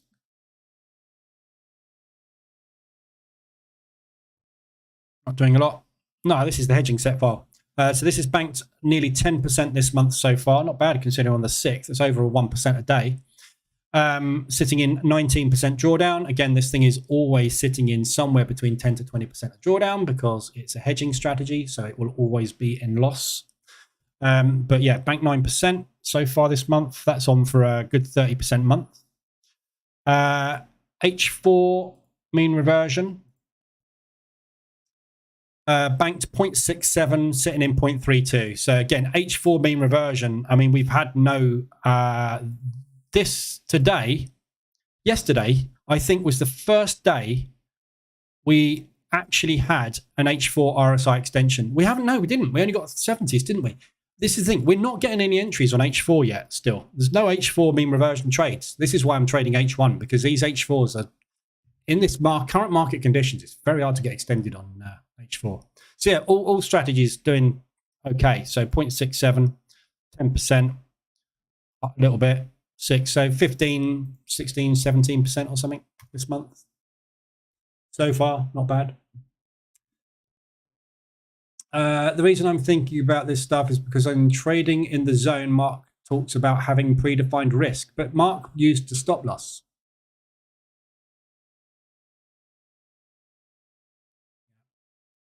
What I'm teaching in position trading is the total opposite to Mark Douglas. In this strategy, there is a predefined risk. Yeah. So any stop loss based strategy, you have a predefined risk. But position trading and the way that the banks and institutions manage funds, they do not have a predefined risk. They will have a stop out level. They will have a level for every trade that they go no more. That's what we're doing, yeah? This is what drawdown control is doing. It's controlling your risk. It's controlling the rate of drawdown. Yeah. So to keep this thing comfortable, we have to scale out of our positions, or we do not scale out of our positions, which keeps our average further away. But we have to do aggressive drawdown control more often. So scaling out regularly stops the need for aggressive drawdown control so much. But you can't have a predefined risk in a position trading strategy. Your predefined risk is here. Yeah. If that thing gets to, for example, and this is what I talk about in the position trading bootcamp, when you get to a level that you are uncomfortable at, that is when you want to start doing aggressive drawdown control. If you do aggressive drawdown control a few times and it fails and you lose 3% and that thing is sitting at 3.5%, that is your choice, whether or not you'd go, I'm cancelling that 6%. I'm taking that hit, I'm taking that loss, and I'm just taking it off of my P&L. But your decision will be made based on how well your month is going so far, won't it? So it's entirely up to you how you run it. But because position trading has such small lot sizing, yeah, we're not ever getting to the point where this thing is suddenly going to go 35%. Yeah, and the same with the banks and institutions that are running the funds, the pension funds and things. They're scaling in and out of moves, and they will take big drawdowns on those accounts because they know that the market will not draw down that far. If worse comes to worse, yes, they will have to scale out, and that's when pension funds underperform. Very rarely, isn't it? Look at the S&P 500. That is basically a pension fund. What does a pension fund normally do? That. Yeah. Normal pullback. Normal pullback. Normal COVID. Normal bear volatile. This is the first time you will find funds losing money because the market isn't performing. It doesn't normally do that. We are exactly the same as the S&P 500. Every time they push that market, they need to profit take on it. We are taking advantage of those profit takes. They will always take profit because if they don't take profit, they cannot produce a P&L at the end of the month and the quarter that goes to the shareholders and says, here you go, we've made you money. That's the whole principle of position trading. We're riding the waves of the banks. We know when the banks are going to move because they have to. They have to show a P&L. This is what the 24 and the 72 moving average is all about. We know we're going to profit take back into those levels. So don't worry about it. Over analysis. S&P is coming down still by the looks of things. Not looking good for my little, I should have stayed in the NASDAQ short. So I will try and hedge myself out of this, or rather position trade myself out of this when I see the next signs of bullish movement. So I'll just take this drawdown at the minute.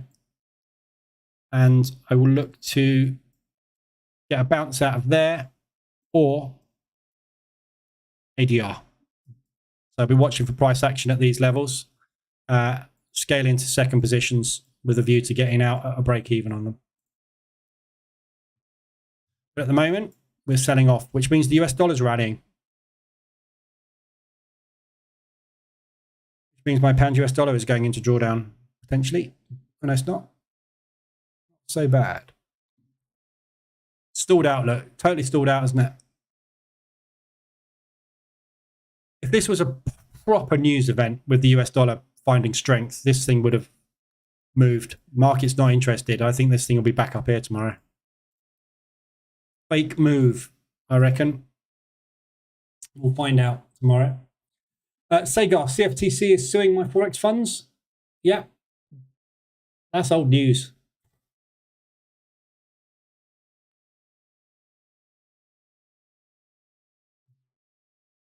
It's not going to be the end of prop firms. It's going to be the end of unregulated prop firms that use their own brokerage. Yeah. The problem with my Forex funds is the guy that owns it is one man, not a bunch of shareholders. There's one man owns the company. He also owns the brokerage. Sorry, I'll do it that way around. He also owns the brokerage that the prop fund trades on.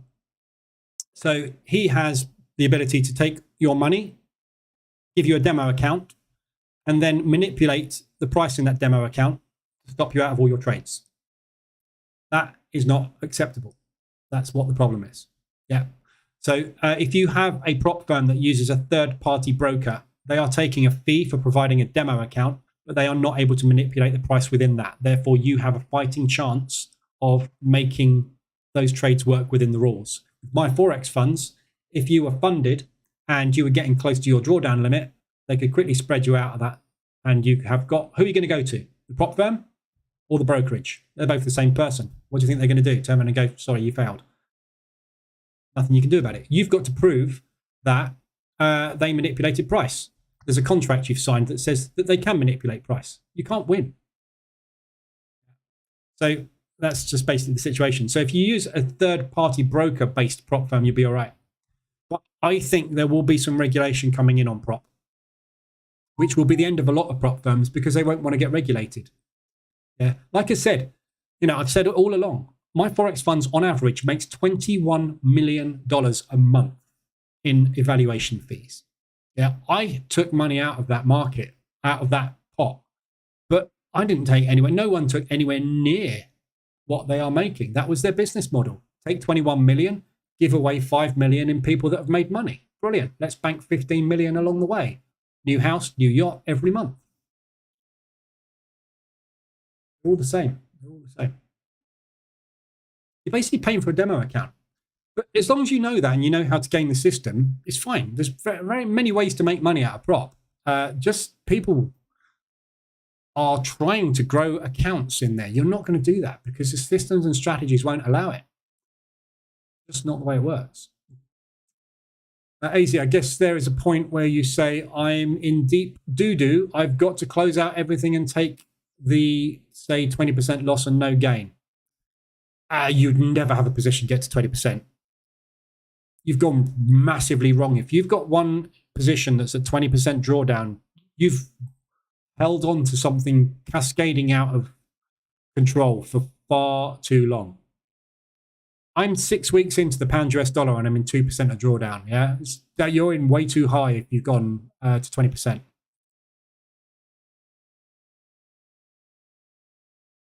So yeah, but yeah, I've done it. I mean, I've been here last year. I was in oil.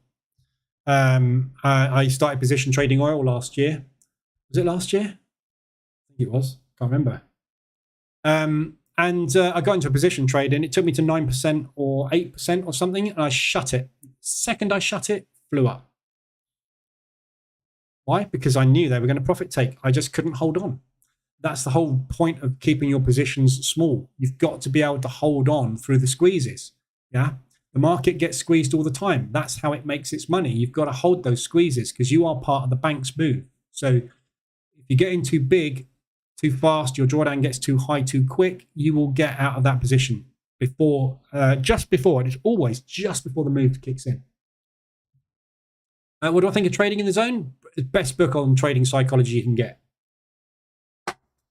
Oh, it's not there. It's normally on my desk.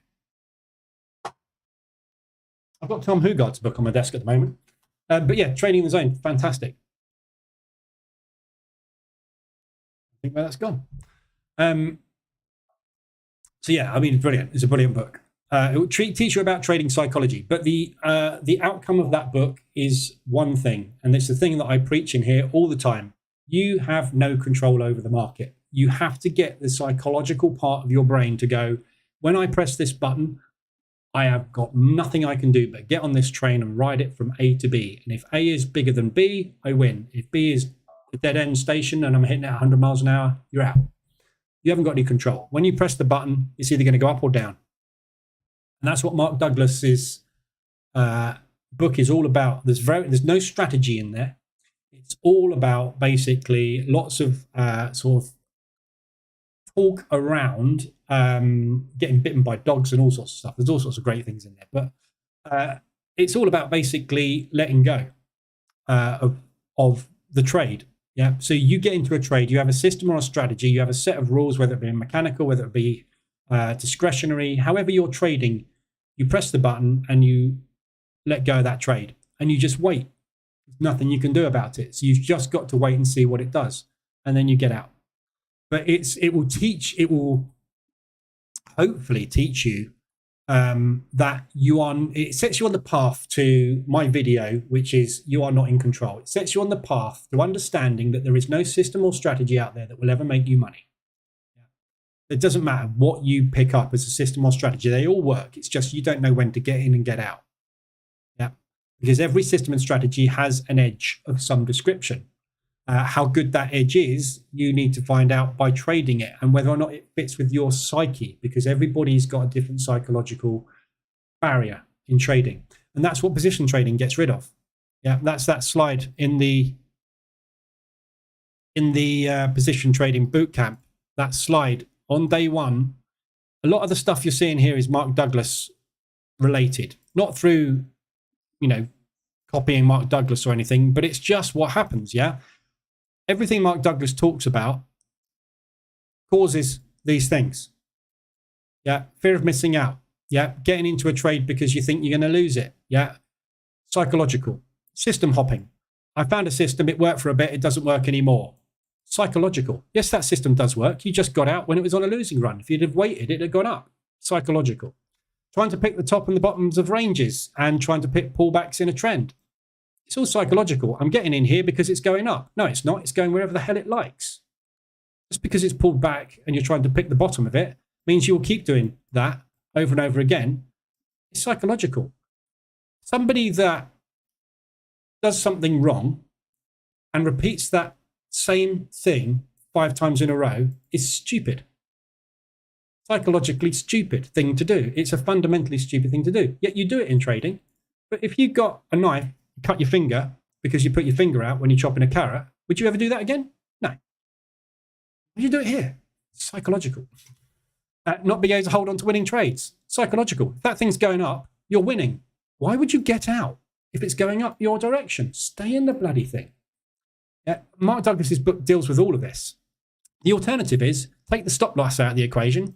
You don't need any of that because there's no psychological involvement in the trade. Yeah, I've been sitting in this thing, this CAD yen, all day in profit.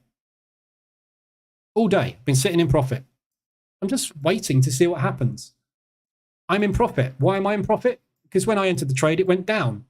If it had gone up, I'd be in drawdown, and I'll deal with that later. But I don't need to psychologically think about anything.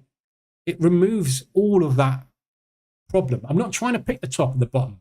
I'm not trying to decide where it's going. It's sitting in $140 now. It was in $190 odd or $200 this morning. If we get down to the end of New York and it's sitting down there, I'll probably go, oh, screw it, I'll put it in the bank. Why? Because I can't be arsed with it anymore. There's no other reason than it's made me money, so I might as well stick it over there. It's just trying to let go of that thing, and that's what Mark Douglas teaches. But you need to pick a side. Yeah, it's like Apple, Mac, PC. Use a stop loss, don't use a stop loss. It's that clear. There's two different things. Totally different styles of trading. Is FTMO a serious company? I don't know. They're a prop firm. They're the biggest prop firm. They're the first prop firm. They're still in business today. So, yeah. I know a lot of people that have been paid. I've been paid by FTMO. Yeah. But there's a documentary on them. Go to YouTube. FTMO.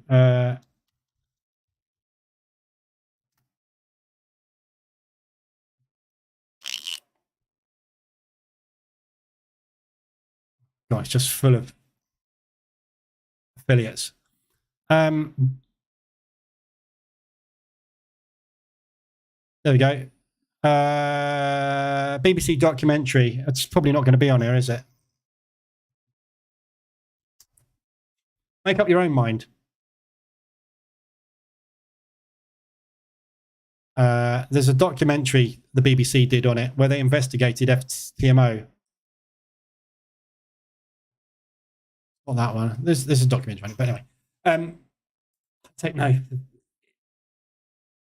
At the end of the day,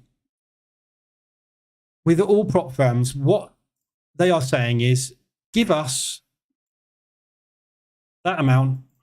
We will give you that amount and ask you to hit a target. If you can achieve that 3 times, we'll give you whatever you make. As long as you understand that and you understand the rules, that is what you are getting into. Whether they're legitimate, they're not legitimate. They're regulated, they're not regulated. Whatever, that is the situation, yeah? So you need to figure out a way to turn that into more than $499. So if you do 10 of those, yeah, use exactly the same strategy. You start on 10 different days, yeah, with 10 different prop firms. Some of those will pass evaluation. If you get 2 to 3 of them pass evaluation and 7 or 8 of them fail, out of those 2 to 3, you've got to make more than $5,000. If you can do that, you've just gamed the prop firm business. That's it. If they're legitimate, they'll pay you. If they're not legitimate, they won't be around for long because the word will get out they're not working. FTMO have been around for over 5 years now. I've been paid by them. I've been paid by my Forex funds. They're under CFTC regulatory freeze at the moment. I've been paid by them, and I know loads of people have been paid. There's people in here now that have been paid by FTMO and paid by my Forex funds and paid by Fidelcrest, paid by all these firms. Everybody that's had a payout, you'll find someone else that's got scammed by them or thinks they've got scammed by them because they didn't understand the rules. I don't know. But understand what you're doing. You're giving them that. They are giving you a demo account and saying, let's see if you can trade. Why not just go to Robo Forex, sign up for a demo account and see if you can trade for yourself without paying $500? If you can do that 3 times in a row, go and take a proper valuation. Pick one of the biggest and the best. That's all I would say. I thought my Forex funds were a serious prop firm. And they probably still are. However, I'm learning that they may have been scamming everybody in the background by manipulating things. It's not my experience. I've been paid by them.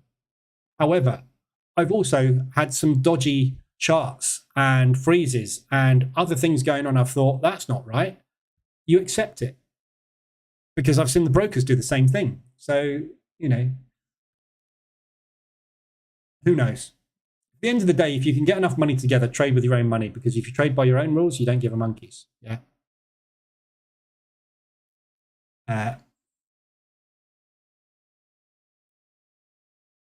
Look at this. This is my fun account that I set up last month. Yeah, remember last month I said I'll put 10 grand in an account and see if I can double it in a month. For some reason it's not launching. But this is my own money. Yeah.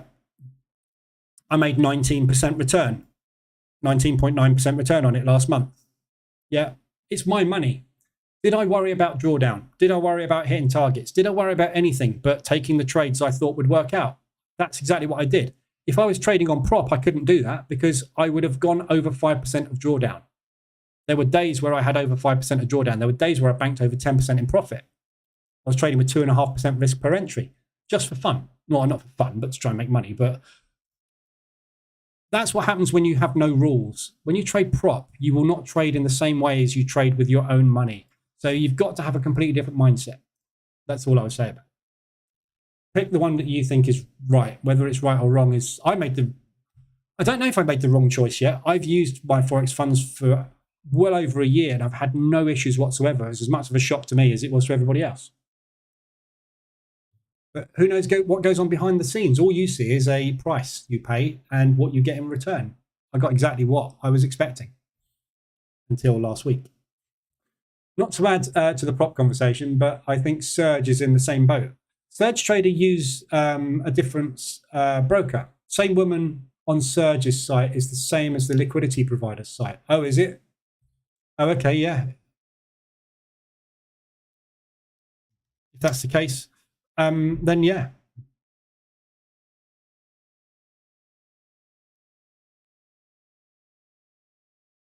Based in Florida. So they will probably be pooping their pants at the moment because obviously the CFTC are not going to stop at my Forex funds, are they? Anybody in the US is going to be pretty much the same. I thought they were, wasn't it Surge Trader that uses fake cap? No. But again, I've traded with these. I took one evaluation and never went back because the execution was terrible. I've got Surge Trader on here. I mean, I've got 70 MT4s. I've got a Surge Trader MT4. The execution was awful. So I didn't use them again. I think I might just miss my entry. Ugh, gutted. I was waffling.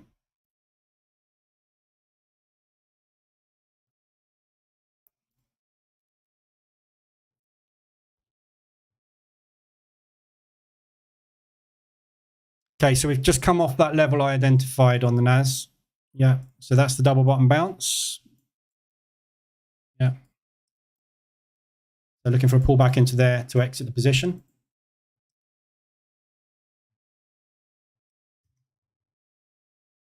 Bit late.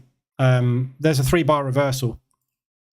Pull, pause, push. That should have been the entry. So I'm going to get in a little bit late on the entry, but it's not the end of the world. It's going to bring my average up, average down to a reachable position. Astro, night, off to bed. Good luck with your sleep. On another note, first day back, took the puke on NQ closing out. Good job. Easy. I'm definitely a position trading fanboy, but I've been reading Trading in the Zone and watching his DVD on YouTube. I'm trying to reconcile it with positions trading, see where it applies. It doesn't apply really. Look at Velo Capital.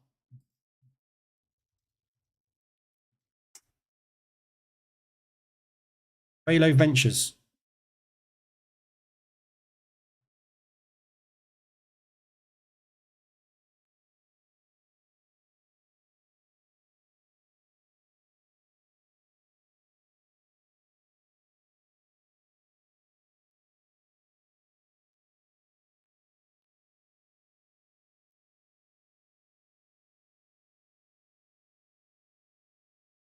Velo Ventures, not Velo Capital.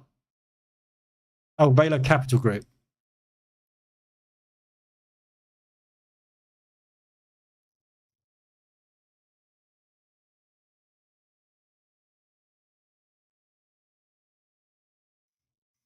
She's probably, if this is the one,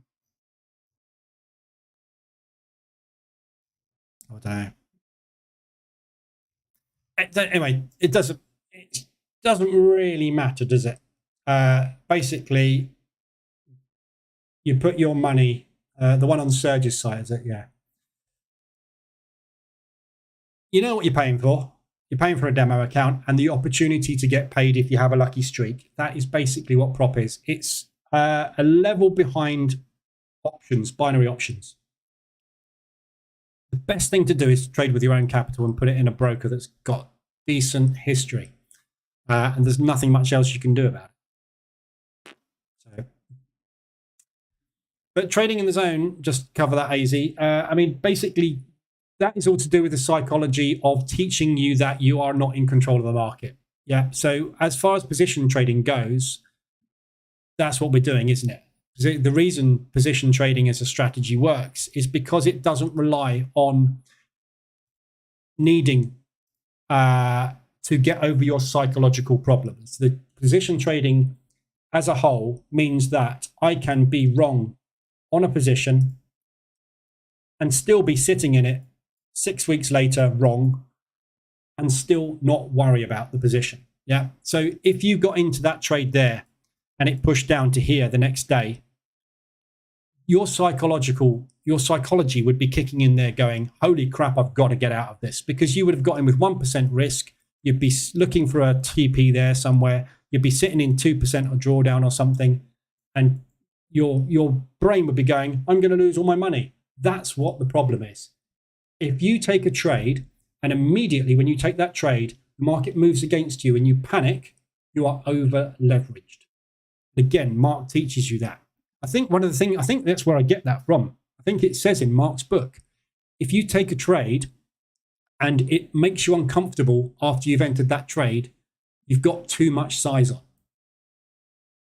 Yeah, you should never hit the button and go, I'm going to die if this goes wrong. Yeah, you should be able to sit there, take multiple trades and sleep at night. If you can't sleep at night because you've got too much drawdown on your account or you've made too many losses, it's not right to be going live on an account. You should have no qualms about sitting there. I don't care if this thing goes up or down tomorrow. I'll deal with it. And if I need to, I'll close it out and take a loss. And if this month becomes a loss, it becomes a loss. I'm concentrating less on position trading now because I'm making so much more money out of this at the minute. But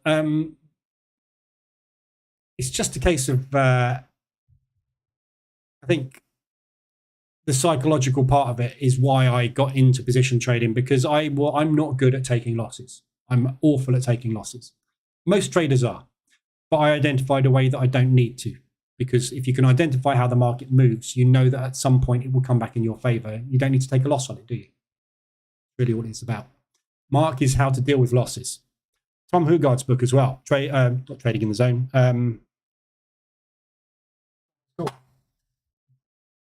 Best Loser Wins. His book is Best Loser Wins. Yeah, it's dealing with losses, how to take losses. Yeah. If you can take losses, you will become successful. And what position trading does is it takes losses. Yeah, we take it in a different way though, over a longer period of time. Everybody else is trying to make money fast on their 5-minute time frame. Yeah, ORB does that, but very few people can make money on the 5-minute time frame because you haven't got the psychological element. If you can master what's in trading in the zone, 5-minute time frame is your baby. Yeah. And as Tom says, it's very unnatural when a trade is going your way to add to a position. Very difficult, because when you've got something in profit, the thing you want to do is take the money off. What you should be doing is putting it on further, adding to that trade, because obviously what's going on is you are correct in your assumption. So this trade that I'm in on the CAD yen right now, going back the other way, it's come straight off of that support.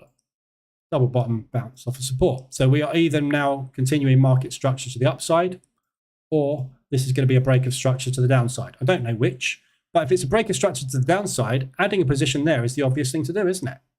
If this trade is going to work, add more. When we get down to there, I'm going to make more money. People don't do it though. There's a million ways to make money. You've just got to read all the books. You've got to try all the strategies. You've got to see what suits your personality. Nobody's going to have the same thing that's going to work for them. Just the way it is. Try stuff. Right, I'm going to leave that one there today. There's not a lot else going on. The market really hasn't reacted well to this US dollar news. You would expect off of a move like that, off of a news event like that on the PMIs, to get a seriously strong dollar move. We haven't got it. We've got 1 hour candle, which is put in on Euro US dollar. It's put in 34 pips, half an ADR. So that news event has caused half an ADR of movement in favor of the US. I don't think that's going to continue tomorrow. So tomorrow's news, we've got unemployment claims tomorrow afternoon. Obviously, last unemployment rate we had was negative for the US. So there's a good chance that this will be coming out as a negative as well. That will undo that move very, very quickly on the US dollar. We've got Macklem speaking tomorrow evening as well. That will be the fallout, basically, of this. So we will have an analysis on that tomorrow evening. So that might rally the CAD. So he might come out and say that there's going to be more increases coming on the CAD. We're just pausing again, looking at the data, blah, blah, blah, the same stuff as they usually say. So we may get a rally on that tomorrow. We may even get a dump on it if they're saying we've probably hit terminal rate. Could be weakened for the CAD. So there's 2 more moves coming tomorrow there. We've got other bits and pieces on the Aussie, the Swissy and stuff, but that's pretty much what we're looking forward to tomorrow. And then Canadian unemployment on Friday, that's it. So other than that, there's no other news coming out this week. So tomorrow, really, that's the big one. And then we've got 2 Canadian dollar movements after that. So I think tomorrow is just going to be business as usual. We just have to wait and see what the market does with this US movement. Keep an eye on financial juice tonight. More of, see, now that's the opposite. We're near the level where we can stop raising rates. That's slightly bearish. We've just had 2 bullish statements, haven't we? So, what was I going to say? Yeah, so tomorrow basically it's just going to be probably normal market movement. I can see this US dollar move getting undone basically. So we'll see where we go. But I'm just going to try and ride this up today to get out of this NASDAQ position. I might have to take a loss on this one today, which is fine. I have to take a loss sometimes. But I'll be back on Friday. So don't worry too much about news tomorrow. Apart from the unemployment, the rest of the day is just business as usual. So I'll post in Telegram anything that I see. Any of the positions that I'm getting out of, I'll post in Telegram as well. Nothing much has moved today. I've gone from sort of like 2.5 to 4.5 DD. That's because we've had that 1 hour candle down on the US. So some of this will start to undo, hopefully, but there's nothing else to get into today. US dollar Swiss is an opportunity, actually, for an H1. 5-minute reversal alert's too far away, so might not even get a trade on that. By the time we get that reversal alert, the H1 RSI will probably have dropped. So probably won't get that on. But there's nothing much else going on at the moment. We are still very, very quiet. So it will pick up. Got to pick up. September, we should be getting this pick up now. So hopefully this week, towards the end of this week, we'll get some movement. But I will be back on Friday morning, as usual, at 7:50 and 2:20 in the afternoon. I won't be on tomorrow, but I will be in Telegram. So if you need anything, let me know. Other than that, have a good evening. Hopefully the ORBs go well tomorrow. I will post them when I've traded them. And yeah. Have a good day, and I will see you guys on Friday.